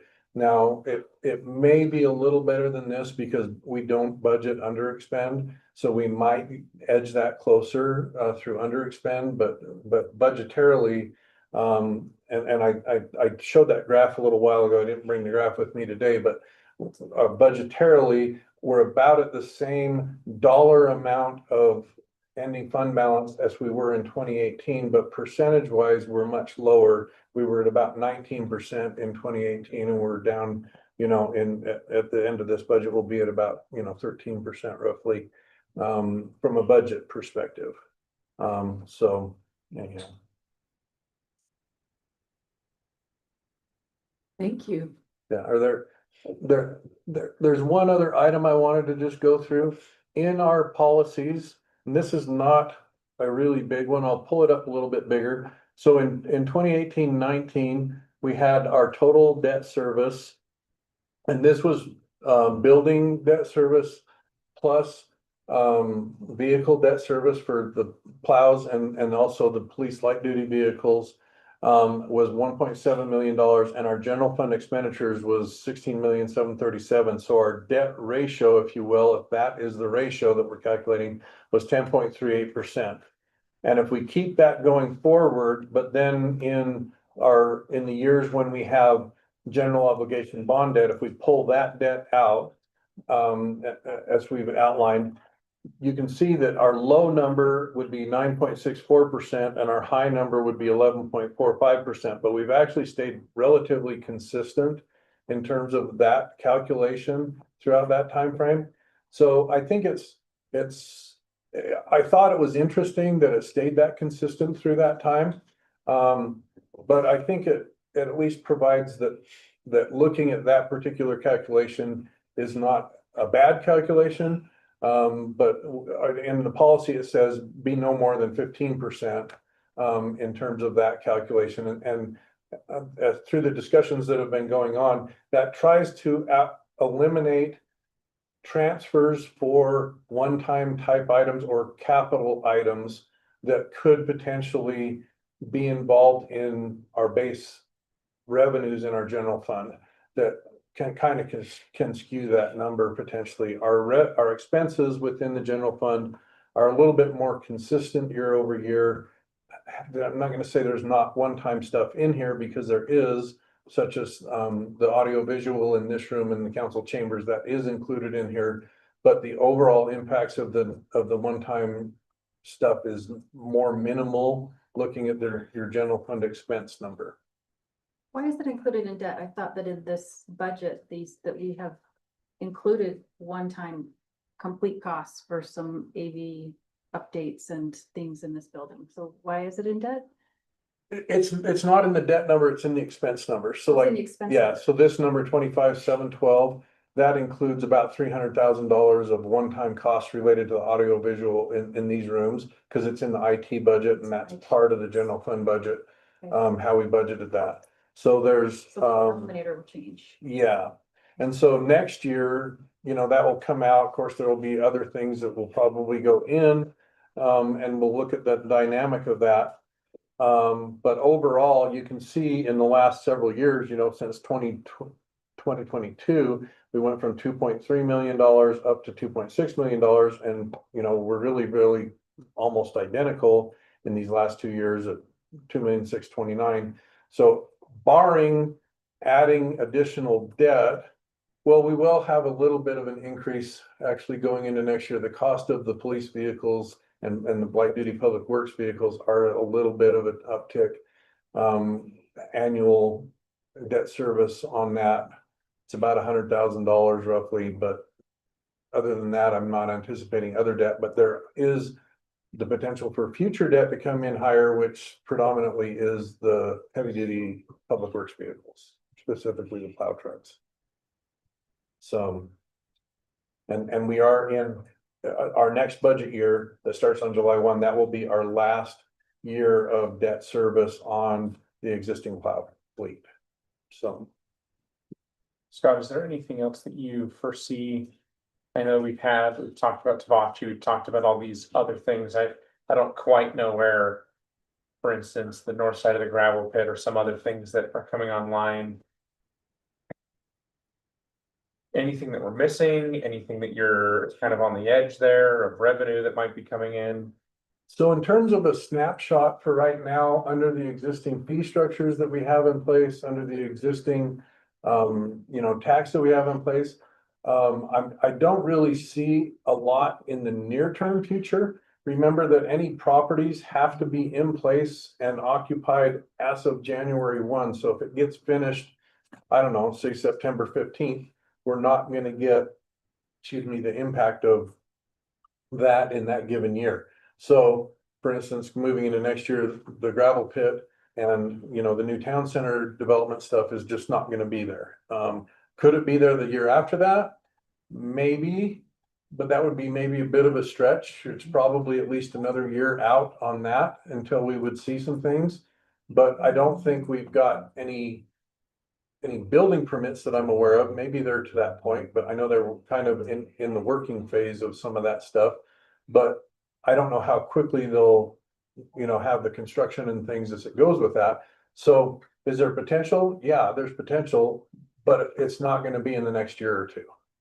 That is, you know, necessarily going to come in and help us. We're pretty much looking at what we have. Hopefully we can see, you know, maybe some sales tax that will continue to perform better than it has the last couple of years when it was very flat and stagnant. When we are seeing that in this current year, where we're seeing maybe, you know, 3 to 3.5% type growth.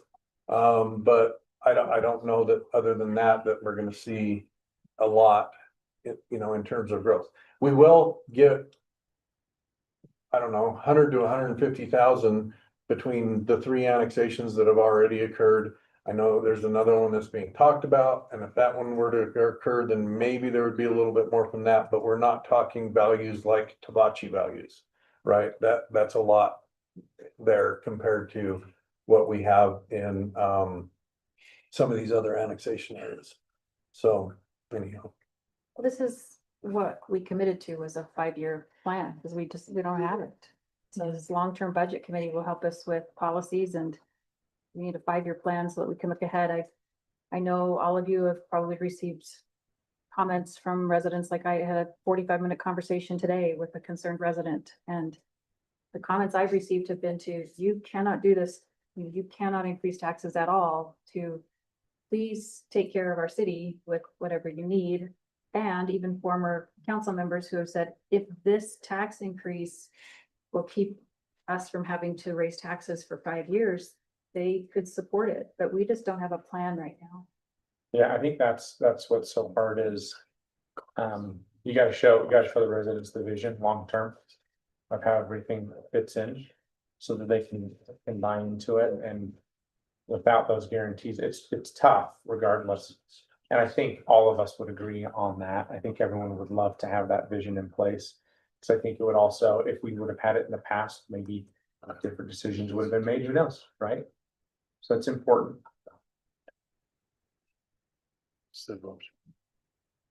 Thank you. Any other comments on this item?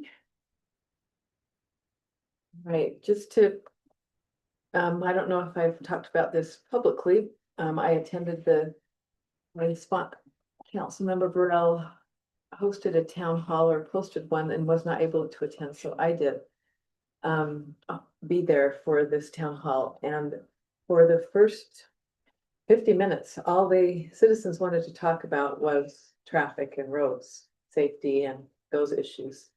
This is the Council District 4. And I had to say to them, would you like to talk about the incrementals?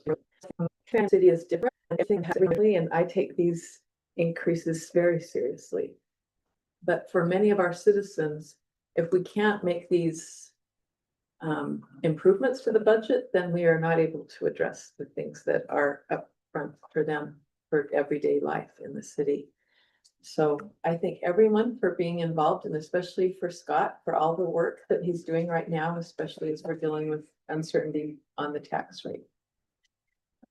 All right, then the next item, again, goes back to our budget officer, will present and make available to the public a property tax impact schedule as a separate document from other budget documents. So we have 10 minutes on our agenda here. Yeah, and I'll just reiterate You don't have to take 10 minutes. that, no, that's just this document here that I went over, where it outlines the rate, the certified rate, the certified revenue, the tax, the new tax revenue that with the $3.5 million increase, the new rate that goes with that, 0.001808, 42.57% is the increase. And here's the amounts on your average residence of $850,000, and at both monthly and annually to $21.04 and $252.45. And then on a business of the same value, $38.25 and $459. And then just the amounts that would be not funded, should we not, do those increases, we would need to pull those out. Because if we didn't, we would surpass our minimum fund balance that we could have at those times. And so we would have to make those reductions in order to keep the budget afloat. Again, like I said before, we'll end the year at about 12.8% in terms of our ending fund balance compared to our revenues in the general fund. And so, that's getting a little tight. But 12.8% sounds like a lot, but what is the number? Well, dollars. Yeah, so by the time you have our minimum fund balance of 6%, and plus you add compensated absences to that, it ends up being pretty close to, it's right in here. So our 6% is $1.9 million. And then our compensated absence is $764,000. So you can see that we're about 1.6 to 1.7 million that we have to have, about 2.7 million that we have to have. Will be roughly 4 million at the end of this that leaves us 1,430,000. So if we, I guess if we wanted to run it down to the bare, bitter end, we have $1,400,000 of room. But at that point in time, we'd have to get very selective of when we purchase things, how we purchase things, and those kinds of things because of timing of some of our revenues coming in. Because a lot of our revenues are delayed for various reasons, whether it's property tax revenues or sales tax revenues and other things like that. So That's why the cut would be more than 3.5 million. We need to get rid of the deficit spending we're already doing. But this is basically a quick summary of that 3.5 million of expenditures where we targeted, to pull those out. And this duplicates what's in the tax statement. So. Are there any questions for Scott? Any discussion we want to have here? We've been through this kind of repeatedly. Yeah, I think I've shared my thoughts. Yeah. Yeah. All right, thank you. Sorry, Sean and Suzanne, anything? Appreciate you, Scott. Yeah. No. All right, then the next item on our agenda is a short-term rental discussion. And we'll hand this over to Councilmember Suzanne Highland to start us. Are we going into closed meeting tonight? Not that I'm aware of. Okay, so 20 minutes-ish is, okay. We have. Although I plenty don't of want to time. be verbose. Yeah. So, yes, I will kick us off. I think it's really important. We're hitting a crossroads right now with our short-term rental implementations. We're ready to launch, except that there has been some discussion that perhaps we want to maybe update our policies before we launch. And I think that's the main crux of our discussion tonight. So since we have time, I'm going to go ahead and share my screen and just remind us very quickly where we've been. And then I'm going to turn it to Jim Spung to give us an update on where we are with the software implementation, and then to the mayor for some further discussion about recommendations from Julie Davies, including the red line document that she sent out.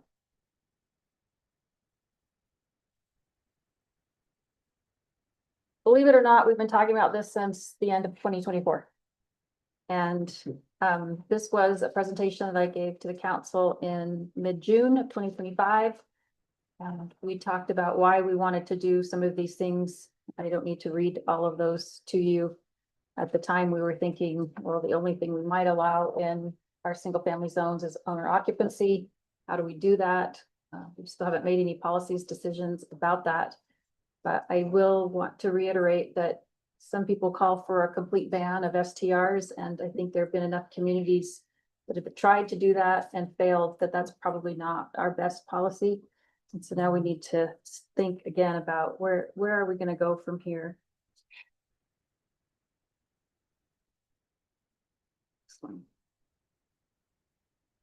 So when we discussed this last year, we talked about how we might limit STRs. We could do that in specific zones. I think it's really enviable that like Brighton, the town of Brighton, for example, has very definable zones. Those condos around Solitude are easy. We're going to have those. And then they have neighborhoods where they do not allow STRs. We could consider limiting based on owner occupancy and decide what those definitions are. Or we could also do an overall city cap on the number of rentals that we would allow, or the number that we might allow by neighborhood does, as Sandy City does. We looked at best practices, and we have been diligent. We assembled a short-term rental committee to look at best practices. And I even went back today and looked at the town hall that we had and what we presented there. And there's a lot of information that we could revisit in our upcoming town hall. We are moving towards civil enforcement instead of just criminal. I think that's going to be a huge step forward. And I'll allow Jim to maybe further talk about that. And it was the decision of the council at the time that we would go ahead with this software implementation so that we could do some enforcement of our existing policy. And then we would have a map, which we just saw last week, finally. I anticipated that it would take a couple of months for software implementation. Here we are 9 months later. It's just a complex. I was a little bit optimistic in what we could do. And of course, what we had agreed to is that this data, this map might help us inform our policies. And so with that, I'm gonna turn it to Jim because I think seeing the map again even causes me to scratch my head a little bit more. And that's why we need to talk about this as a council. Yeah. Not for sure. All right,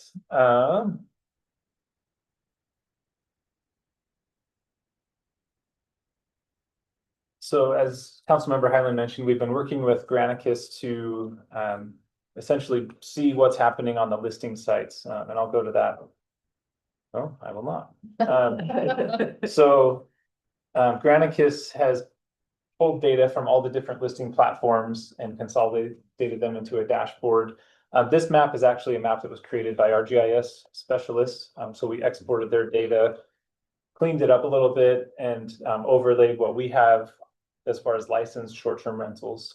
So what you see on the screen here, the green dots are short-term rentals that do have a license in the city. The red triangles are properties that are listed as a short-term rental that do not have a license. And then the yellow triangles are properties that are listed on a site, but that require at least a 30-day minimum stay. And there's some ambiguity there. I think that may be a way that people are skirting the regulations to say they're advertising it for more than 30 days, but then allowing people to stay less than 30 days. So those are ones that we're looking into. But as you can see, it's pretty well dispersed throughout the community as to where short-term rentals are being listed. I was surprised to see that it's really not focused on a specific geography. I mean, obviously there's several in District 4. I can turn on the district boundaries here so you can see. There we go. But as far as the numbers go, in total, we have 108 licensed short-term rentals in the city. Based on the information that Granicus has given us, there are approximately 301 unlicensed short-term rentals, and those are the red triangles that you see there. And then I've got numbers broken down by district if you're interested, but I think this is really the first step in understanding the lay of the land as far as short-term rentals as it relates to our community. The next step is, as Councilmember Highland pointed out, discussing, do we want to change policies for where short-term rentals are allowed? They're being used everywhere. They're not necessarily allowed everywhere. So the bigger question is, do we modify our standards to allow them in more places so that they can become compliant and have a license? Or do we enforce more and shut down short-term rentals continuously throughout the city? I guess those are all questions for the council as to what the general philosophy will be moving forward with short-term rentals, their allowances and things like that. Once the planning staff has a good idea of what the council would like to see, we can then go back and draft code amendments to facilitate whatever the vision is that you have. There's no right or wrong answer. I think it's what the council and the community wants with regard to that. Update. So I know that when we originally allocated funding for Granicus, it was kind of under a basic premise initially to identify, which we've clearly done here, all of them, identify the ones that are not legal but can be under current code, and then bring them into compliance, and then kind of do an analysis after that, have the discussion of how that went, decide where we want to go. How's that process gone? Yeah, so we're still relatively early on the data side of it. So they've made this map for the data available to us about a week ago. And right now we're going through and finding discrepancies in our information versus theirs. I mean, on this map, you can see there's like a weird data point in Olympus Cove that they showed on their map, which I think is just an incorrect street name. Just kidding. So I think a short answer to your question is there likely are a handful of short-term rentals that could be licensed, but those current regulations are so strict that I would guess it's less than 15 that could be licensed that are currently operating. What was the original number We kind of, was that about what we talked about when we were talking about Granicus? Yeah, we were thinking that there were more because of There's the Canyon Rec Club HOA president came and talked to us and said, there's everybody in our, building is listing and keep in mind too, that this is a summer snapshot. This is not a winter snapshot. Yeah. So Right. there are some complexities about looking at the data. And would you please just rattle off the numbers in each district? I think that'd be helpful. Yeah, so this is just a zoomed in example in District 4. So here you can see, several of the properties here do have a license. There's a couple that are the red triangles. So if they applied, those could be brought into compliance, but that's 6 Now, just in this when community. they apply for license, is it good for a year? How long? Every year it's renewed. I guess I'm asking Yeah. that because I find it surprising that there are that many short-term rentals going on at this time of year when there's no skiing. I mean, Oh, You yeah. still When- keep them listed and hope that somebody's gonna, Yeah, when people vacation, when we travel with my family, this is usually the first place we go. We don't want to stay in a hotel. We'd rather have a house that has. but when you say these are, I guess what I'm trying to ascertain is, Mhm. is there a reason why in February there would have been more green dots showing up than there is now? The green dots would be static. Those are ones we have licensed today. Is The that red number- triangles would be drastically different because those are properties actively listed on a platform. Well, I am a little embarrassed to even ask this question, but I thought because this is the Oaks at Wasatch, that's all condominiums. This is Right. all condominiums. Yeah, And I'm surprised that some of the green dots that dot around that are in single-family residential areas could obtain a license at all. Like over here off of in the Mhm. Prospector area. How did is it because it's multifamily, it's a duplex that they were able to get a license for short term? some are grandfathered from the county. possibly. 20 Yeah. years ago. Some are grandfathered in Yes. town. Yeah. Yeah, so our code requires that it be at least in an R2 zone, so a duplex, or a Some of multifamily. them could be duplex, some Designation. grandfathered ones. Yeah. Right, and that's what we're going through now is to assess and analyze that. So to go through each district, so in District 1, there are 6 licensed and 43 unlicensed. District Hold on, 2. so can you look at one? I'm only seeing 2, or maybe if you get closer. In there. As you get in Then there's closer, more you'll see. dots. Yeah, there's more dots here. You can see there's 2 there, And we can all have access. 2 here. All can have Yes, access we to can give get you on, access to the map, to the software. and you can be trained to. Yeah, and this is data that we pulled. So 6 licensed, 43 unlicensed, District 2, 1 licensed, 63 unlicensed. District 3 has 1 licensed, 77 unlicensed. District 4 has 100 licensed and 118 unlicensed. So I guess that gives you an idea of, at least as of today or yesterday, what that looks like. And those red triangles can change. So, if someone is leaving and they take their property down for a month, that's not going to show on our data because it's not listed actively. So to go back to my initial question though, is that still the plan?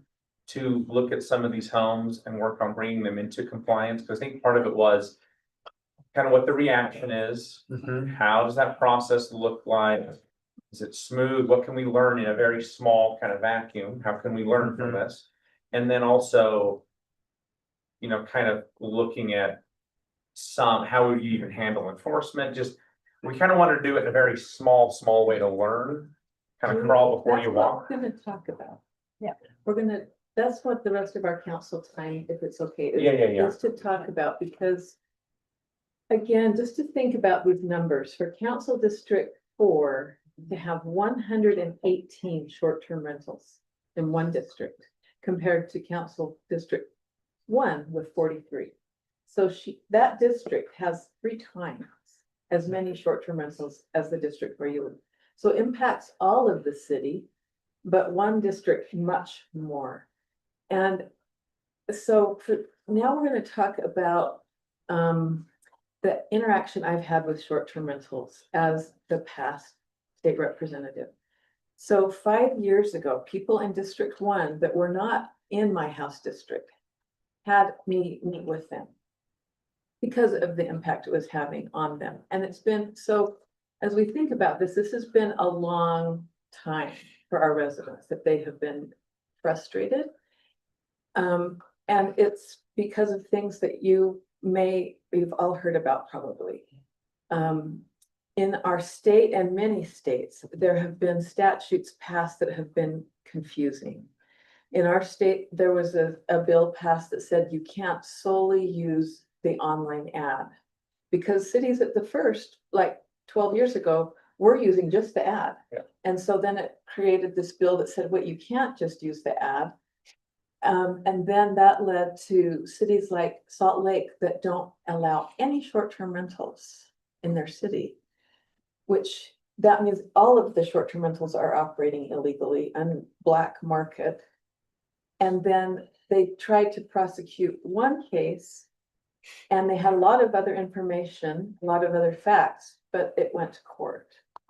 And then other cities see that and they think, well, I don't want to be involved. I don't want to have a lawsuit. So then there's just lack of enforcement by many, many cities. So this is a problem around the country. So it affects areas like ours more when we're a gateway. Yeah. So when I met with those residents, I opened a bill file on short-term rentals, but I didn't do anything with it until one of our then city planning members, commission members, had at least increased the fee that we can charge. So I added that to my bill and I numbered it. And because I had brought it forward, it did not go anywhere during that session because it was so late in the session. But a national expert contacted me and Representative Carol Spratman Moss, who also had a short-term rental bill. So for these many years, over 4 years, I've been working with a national expert who teaches in our universities and at our real estate courses how to operate short-term rentals. And together we tried to pass state legislation. So I'd like to explain what that would have been and how our city could benefit from that. I want to thank Councilmember Highland and our council for taking the proactive steps of forming a short-term rental working group, getting a contract with Granicus. It's taken a long time. Having short-term rental town halls and engaging with the public. This is all necessary and has got us to the point where if we act now, I think we could be so impactful for our community. So the kind of things that she would recommend and that were in the bill that I sponsored is that bans do not work. We see that the demand is there. I've spent hours, probably days if you put them together, talking and interacting with Julie Davies. When I started meeting with her, my goal was like our residents. Let's just ban it. Let's just cap it. But what she would say is the demand is there and it will be there. You can't make that demand go away, but what you can make happen is that you can bring them into compliance, and that if our standards are high enough, we can actually reduce the number by having standards that some of them don't want to rise to by the kind of policies that we put. So for example, if we said you need to show us proof that you've been operating for a year, so that if we open up them an ability for these operating to come and get a license, they have to show they didn't suddenly purchase a home and turn it to a short-term rental, that they've been operating for a specified amount of time, that they have to have a local person operating their short-term rental if it's not them, that has to respond within 15 minutes, right? Like they do in Provo for a long-term rental. That the owner and their short-term operator both have to have certified education. We give them 60 days to go do that, but there's not a long time for them to get in compliance. They have to do it immediately and respond to get this license. If they have done something to their home and not come for, if they've added 2 kitchens, which has been done to in our home, in our city, and not gotten a city permit for that, they are not going to get a license. If they have done very illegal things and not come to the city and tried to work with us, We're going to limit occupancy, have fire restrictions, the business-like property operator also has to have a license. These licenses cost $800 or whatever amount we want. That these kinds of requirements in our city, if we can roll them out with the Granicus in a combined effort that's clear, that we know what we're doing and that is a high standard, that is the way to tackle this that we see. Okay, that's at least 400 homes, maybe 500 in the winter. And it matters to me for many reasons. It matters to me because this is 500 homes that are not owned by people who live here and can have their children going to our schools. It impacts our neighborhoods proportionately heavily in District 4, to the point where it's on one street and one street behind them, and they're starting to lose the feeling of neighborhood. And it impacts property values. When you have people coming to buy homes in our city that are offering cash proportionately more, that are using it for an investment, they are offering more than someone that would use it even for a family, even in District 4. So for many reasons, our community needs this action.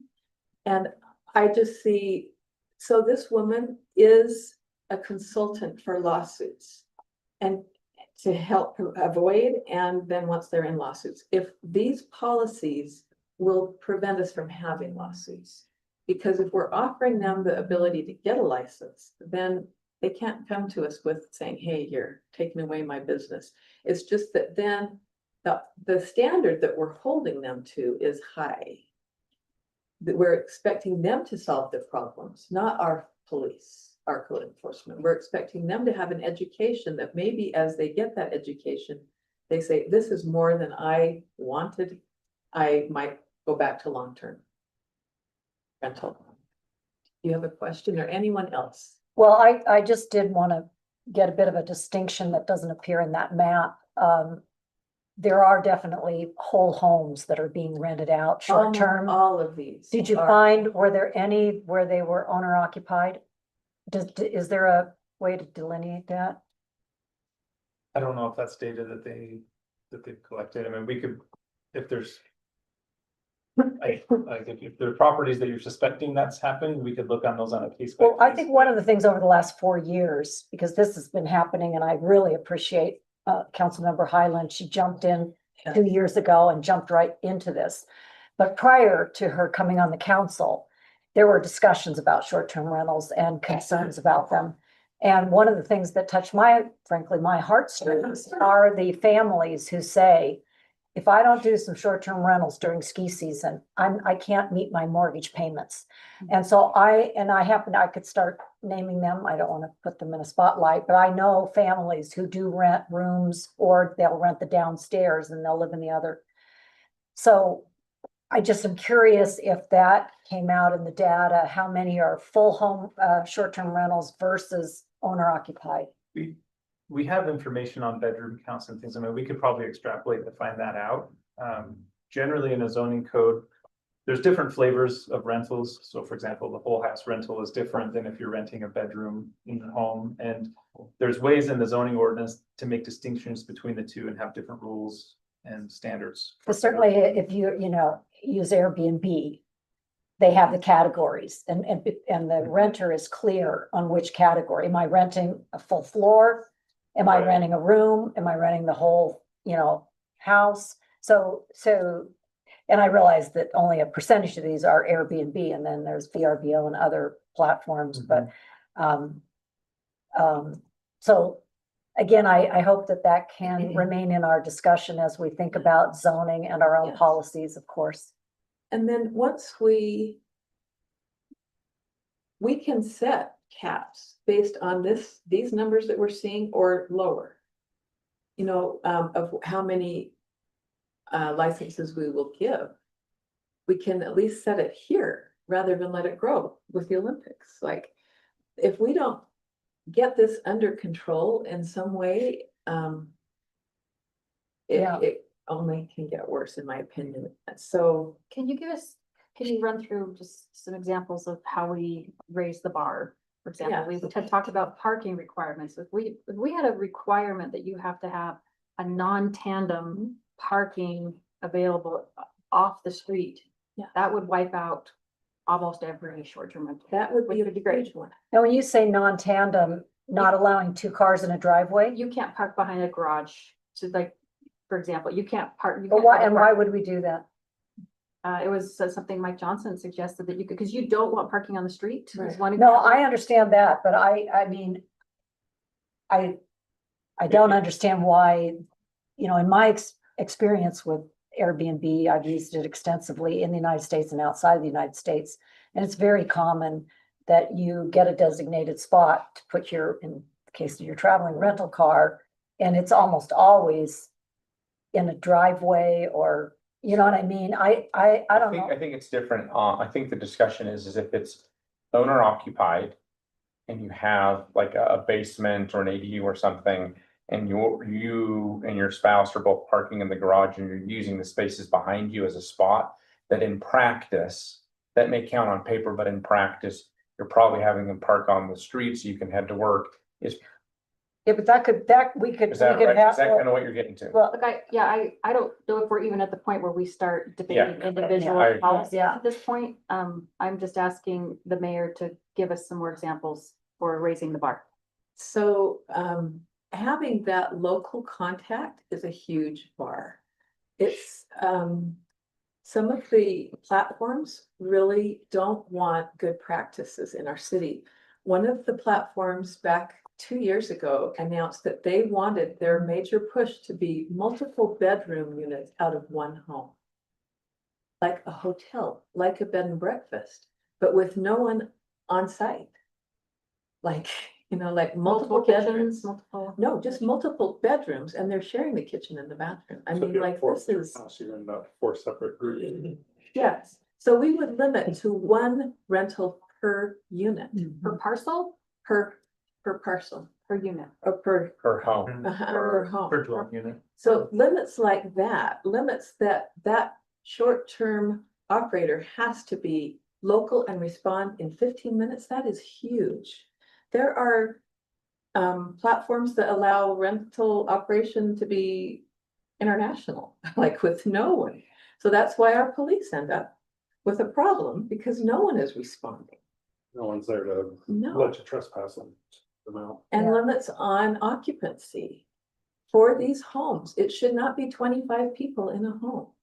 That should be, if they want something, if they have a large home that they want to have that many people in, they should come to our city and ask for a lodging license of a different type. That is not a short-term rental. So these types of restrictions sound common sense, but they're harsh enough, and to have the education, they're harsh enough that enough people say, that's a different standard. I'm going to go open an operation somewhere else, but not in Cottonwood Heights, because their standard is high enough that it's a pain. And that's what we want it to be, that they have to pay attention to this as a business. It's a business, and that's why it's okay to say you need to have this business, because most business owners have to do that. And file a tax report every Yes, month. that is another huge, thank you for bringing that up. So in working with Julie Davies, she helped me understand that the platforms, they have the owners remit taxes to them, but then that creates a slush fund for them, because they only send the taxes to the cities, to the states quarterly. So they're operating $1 billion slush fund to purchase more homes with the money that's waiting to go to the states. Or Airbnb allows you to check a box whether you're gonna remit it or they're gonna remit it, so they could actually be collecting it and not remitting it because we're not Right. following up on it. Right, so by us requiring as a city that they submit a form to us on what that is, then we have, when we want to, we don't even have to do it. It doesn't have to add a burden to us, but when we want to, we can have an audit and look at what's coming in compared to what should be coming in. What's sad is with the state tax commission today, they're mostly doing it in a lump sum. Yes. They're not sharing individual specific data on the actual address or unit. And there actually was an audit done this last year down in Garfield County, where they found that, I mean, years and years and years worth were never actually remitted to the state. No. Part of, you know this really well. Part of the problem with some of these proposals are, and I'm not sure under current state statute, if we could do some of these things as We a can't. city. We can, and again, I'm working with a national expert that has, So you can have them report how much tax was collected on each individual unit in your city. It's could be The part of the owner- licensing requirement. the owner can, we Oh, can well, require, Okay. we I can think that's the require difference, is the it's owner to those give that are being to our compliant. city a report. Just like I have to file I Yeah, have to no, file that, a okay, sales that's, tax. the Yeah. correct, that was my question. Yes. Yeah. Cause when you were saying platforms, We so I can't thought do you were that. saying platforms. Okay, never mind. Of course, yes, you can with the compliant actual homeowner. Yeah. Yes, okay. So it's gonna take time and education of our public that we are not saying we're open to business, really. We're saying we're open to a high level quality short-term rental license if you want to comply. And that once we see what that is, once we see, maybe that moves the 118 in District 4 down to 105. So then we cap it there to whatever is compliant there, or maybe slightly lower, so that it's a coveted license that you have to keep a high standard. In that Well, and short-term rental. I know I was just in Southern California and the ability to get a short-term license, for instance, on Balboa Island, the waiting list is years. Go ahead and sign up. You'll be waiting a long time to get your short-term rental license. So like you said, it's something covered. Now, if you purchase one of those Balboa Island homes and they have the license, then it can be transferred to the new owner. And we can say in our code whether we allow that or not. We So- can change it so that we don't. We can, it's up to us. Yeah, there's so many practices that are going on in gateway cities, whether it's a gateway to the ocean, a gateway to the mountains, or even down in Springdale, gateway to a national park. May I make a comment about your thing, owner occupied, because I've had the same outreach. According to Julie, insurance for owner occupied is impossible. To get an STR rider on your policy for insurance is a big hurdle that may prohibit it even from, considering owner occupied. I don't know if that matters. I agree with all of these higher bars that we should implement. I'm struggling, I think we're all gonna be struggling with where we should allow them. The short-term rental committee, we need to get them back together. We're gonna have a town hall on June 30th. Make a presentation again. I remembered because of what I went and looked at, we did a Slido. It's just, you know what Slido is, right? You can just do it. So the participants there could scan a QR code and they could answer the same questions. So we could gauge public sentiment from last year to this year. I don't want a short-term rental in my neighborhood. And so I probably can imagine that a lot of people don't. And then here I am, I'm the one who, when I go on vacation, I want to be with my family in a house, because being in 4 separate hotel rooms is not the same experience as us bonding and creating memories together in a home. So I'm torn. Can I ask a compliance issue? How do you enforce? Because I get the idea of having a high bar and a high standard. But how do you enforce? So I think there's 2 strategies you take.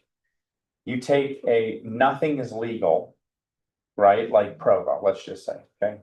Or you take a Balboa, which is super ritzy and nice, and I'm sure that there's a long wait list, but they both probably have non-compliant short-term rentals. And we're going down, my family's going down to Stadium and Fire on the 4th of July.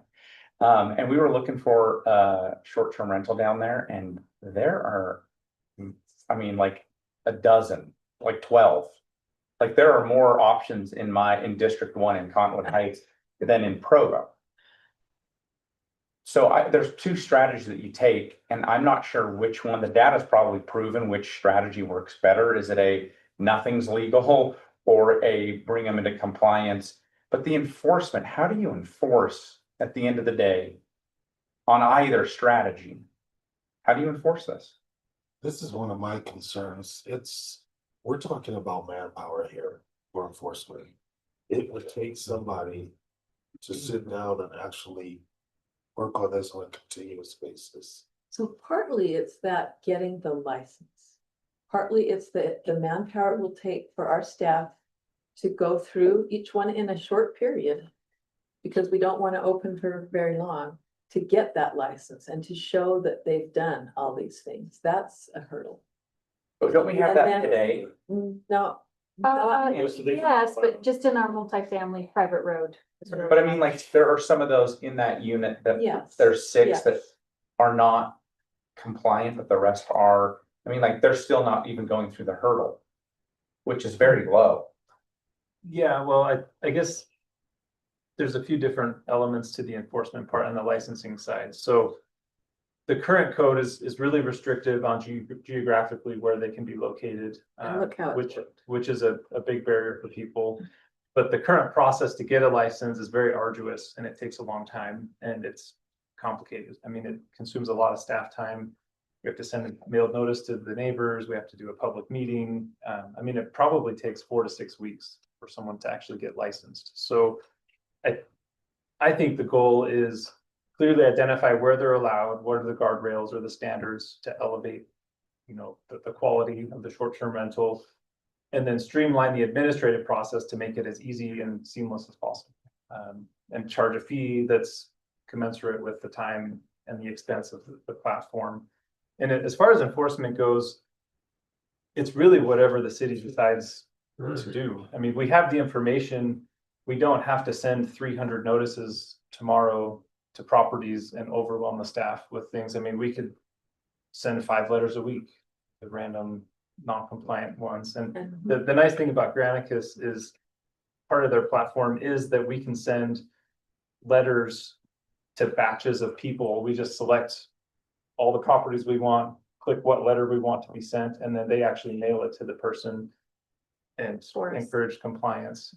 So Councilmember Highland mentioned that we don't want to start sending a bunch of letters until we've cleaned up our internal processes, because we don't want to take 300 short-term rentals through our current process, because I don't even think we could do it, honestly. I mean, it would take a very long time, so. Or our current process. Right, this is a policy decision, though. I mean, this is a pretty big policy decision, actually. I mean, we're looking, you're showing me a list of a bunch of non-compliant homes, STRs. And we're having the discussion of, even though they didn't follow the rules, do we then just make them legal? That's part of the discussion. But then if you make them legal, who's to say then those that are then illegal, you shouldn't also make legal? I mean, it's a very big policy decision. And that's the question, For sure. do we open up the geography of where they're allowed to everywhere in the city? And you say, you can get a license, but these are the rules. And if you don't get the license and obey the So rules, the last then thing we're I gonna want to say, Mayor, and then I'll be done, is, there was someone that emailed, I don't really know the individual's name, maybe y'all can remind me. I think John it's all of Owens, us. maybe, recently. We're experiencing what happened with the closure of a school, right? And they're coming down to Ridgecrest, and there's been a lot of emotions, and I can only imagine it's a super emotional process, especially for the kids. Making sure that we've got these families, this is a tough balance. Because we have got to fight to make sure that we keep these schools open. We've got enrollment rates that are high. And I'm hoping that we can see some data on where you start tipping some of these scales to where it's pulling some kids out of schools. And there's got to be data on this, I'm sure. And I'm sure Julie has some, Suzanne, I'm sure you have some. And I know you shared a statistic with me that there's a percentage. And I'm sorry, I would counter the argument that this is STR related. There was a huge amount of infrastructure that was created for a big baby boom generation. And we aren't anywhere close to that. No, it in definitely wasn't population. caused by that. I just don't want to make it worse is all. Okay. That's the point. Because we could end up being a transient community if we don't have Right. permanent housing Right. Yeah, for our residents. that's, And that's the one of our big serious- policy goals. Serious, Avoid that. serious. And Affordability, another policy that this includes is no short-term rentals in apartments or affordable housing. So that's an important thing. And I haven't had time to look to see if any of this reflects short-term rentals in our apartments. And if it doesn't, I'm gonna do some digging because I think they are in apartments. Yeah, there's one that I've seen just circling right there on Highland Drive that's in probably one of the most affordable areas where there's a lot of kids that are renting. And I said this, I think a year ago. I think a deal breaker for me is if I feel like a policy is going to displace some of these families that are renting and they've called Cottonwood Heights home for 10 years. They planned on 1 year to rent, but it's 10 and now they're in schools that they want to leave and we all know these people. I would hate for a policy decision to hurt those folks. I agree. That's a challenge with the current policy of right now, you can only have a short-term rental in a condo or a duplex. You know, products that are generally affordable by nature. We're saying not in the single family homes, but anywhere else in the city, you can have one. And that's maybe what we should revisit is where then. Julie would say the majority of these that we see that are operating illegally are full homes. But I have met with people who are renting out their basement and that's how they stay in their home. And this could allow them to maybe come get a license, but maybe when they go to get their insurance and be honest, they won't be able to do it. But that is an honest discussion that they need to have with them. Maybe we require part of our licensing that they have to show proof of insurance. Yeah. There's a home down from me that does do the basement and mostly during ski season. And it's actually not a huge issue. It's not a huge issue for the neighborhood because they're living there. Yes. It's not a party house. They want to make sure that they're respectful of their neighbors and they actually did add onto their driveway, a kind of carport to the side and they added concrete and they created a spot for it. So there were actually many instances where it did work. But that owner occupied it was pretty pivotal key. Cause they're still a resident, they're still active, But the majority of what we're seeing and the demand is for a single family home, the whole thing. And we see it's there. It's already in our community. It's not that we're creating the ability, it's already there. We're creating a pathway for them to get compliance. And I love that we could roll it out maybe area by area and send the letters in a staggered way so that the staff could say, that individual homeowner could learn, I have 60 days to get my act together and get a license or I'm out. And then we could roll through it slowly so that the staff could handle it. And then as we see numbers go down because they didn't get a license, then we cap it there. We take away the We will opportunity. see the numbers go down, and I have expressed to you too that I have had so many people tell me that a long-term rental is a completely different business model than a short-term rental. Because you have to do $100,000 of furnishings, for example, and you're constantly replacing towels and fixing things because there's so much damage that usually because I'm a long-term landlord and I don't have all of those headaches. I don't have the bandwidth. So I don't know that we'll see a lot of conversion from long-term to short-term.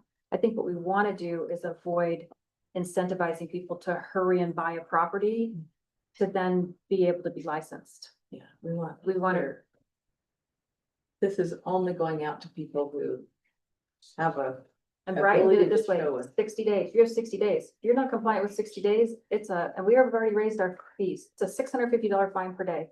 And the software takes screenshots and it will prove that they are renting short-term and we can go and give them a fee for every single day that they're not But compliant. what's preventing us from doing that now? Well, because we haven't implemented the software yet. And going from criminal to civil. This Yeah. is brilliant. This is a change of how we're going to be. Then we actually get to retain the fees. Because as you know, when it's sent to Holiday Justice Court, all of those fees stay with Holiday Yeah. Justice Court to offset the prosecution costs.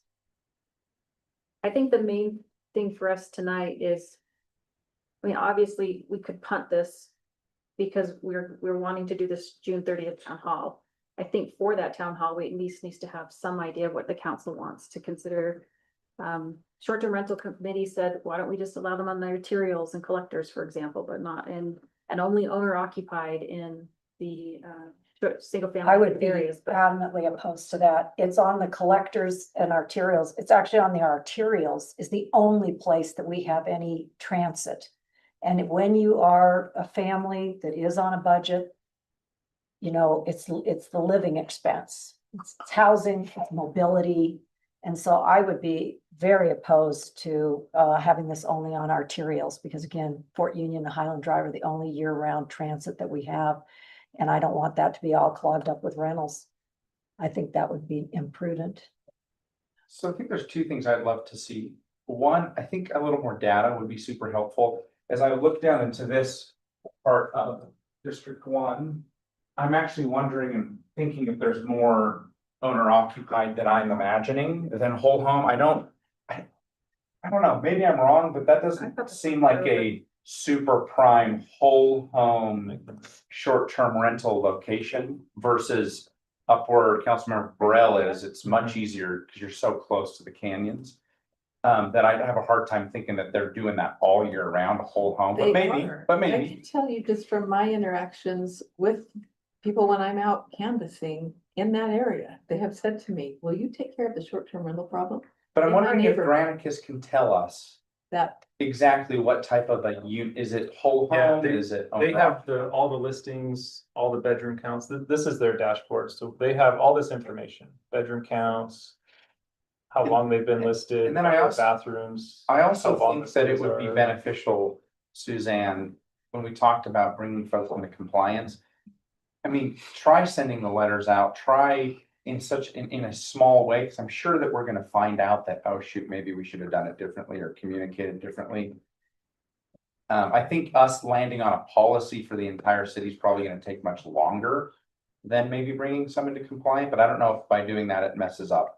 Julie Davies would say it does. Julie Davies would say, as we roll this wonderful tool out to have our policies set, makes it clear and clean entry into using it, rather than jumpy and changing. And this is a huge change just to have Granicus. It's a huge So Mary, change. let me ask you this, because if you've talked in canvas in those areas and they said, help fix these short-term rentals, do you think that they are meaning, please stop the use of short-term rentals?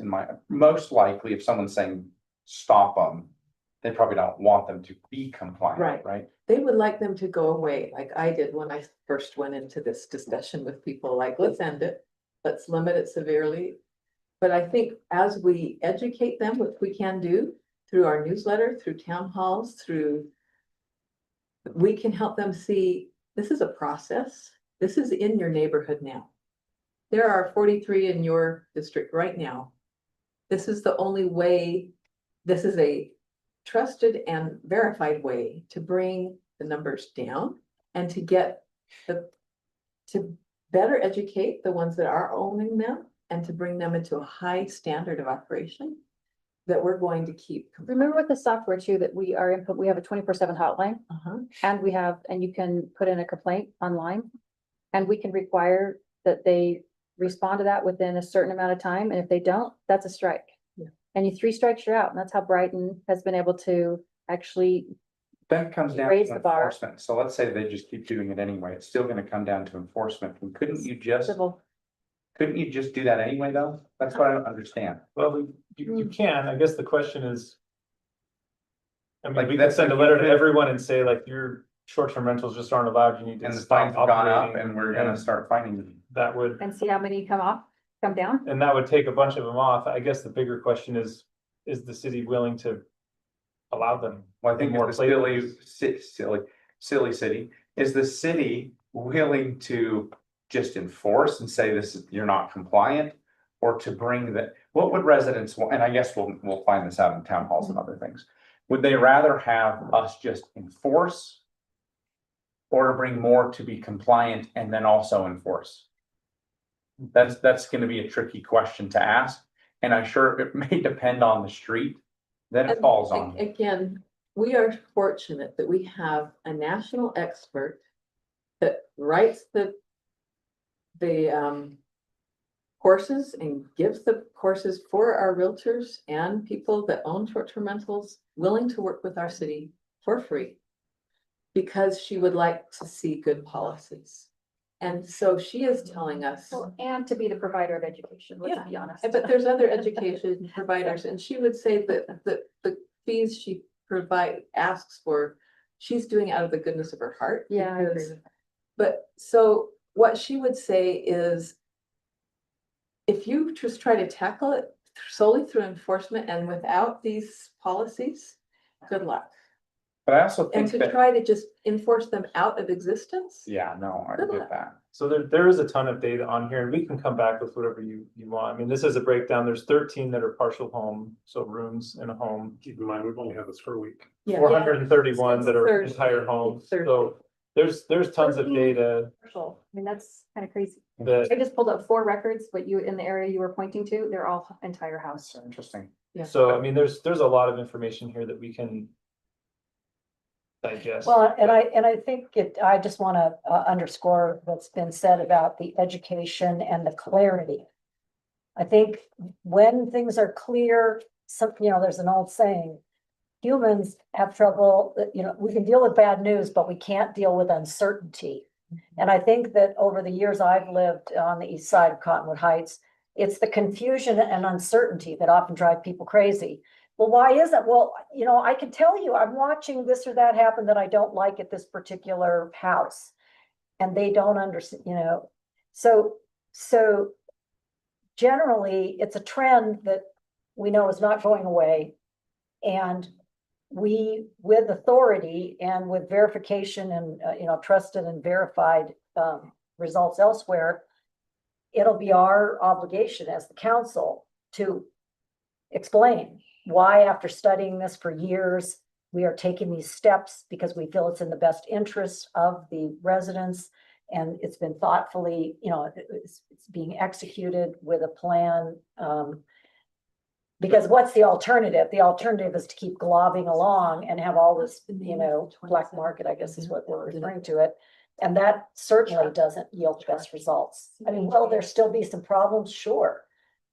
But I think that it's from everything I can glean, it is all stepping in the direction of a more lawful and a bit higher quality of life. Because we need to remember with short-term rentals, the people that are using those, and often at a really high price, they're judging, was it aesthetically what you wanted, et cetera, et cetera. So I think that you can't really conflate. I think there's more problem with probably long-term rentals than there are short-term rentals in terms of blighting or even noise. We can address long-term rental licensing next year. Yeah. Okay, we're running out of time. Is there Yeah, I any? got a lot, no, I'm for time's sake, I'm good. Yeah, it's okay. I We don't need to for discuss that the this year. short, for our town hall, we can share the policies that we're considering and get the feedback, right? I don't know if I don't feel like we're considering policies, are we? Oh. Are we there yet?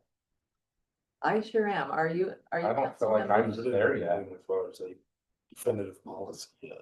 I feel like that should probably be like a full fleshed out. I don't even know if I couldn't even answer that question right I now. think we can propose the higher requirements and regulations that we would consider no matter where we allow them. That would be one. And then the second is just to say, we don't know where we're going to allow, or if we're going to allow. That's why we're here for your people. And to share that map with them, say, look where it's at. I think here's a legitimate question that resident could be asked.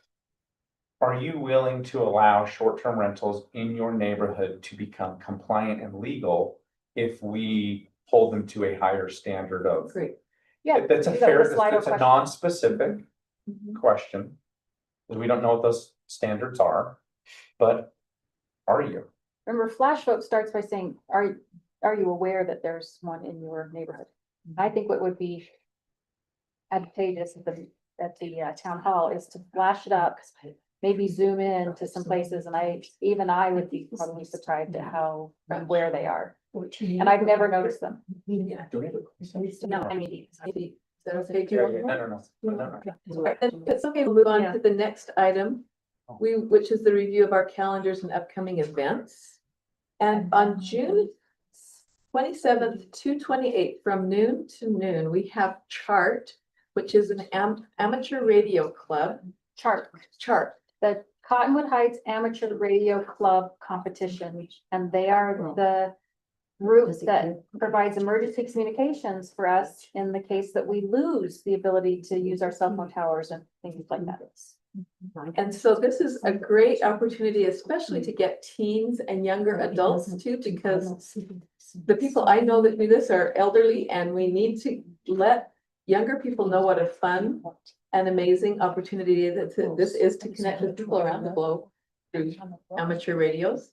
So again, that's June 27th, noon to noon on the 28th here. Is that correct? Yes, at City Hall, in the community room. What's that? If you can stop by anytime during that.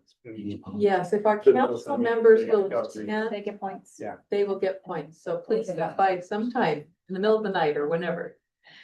Then we have our short-term rental town hall on Tuesday, June 30th from 6 to 8 p.m.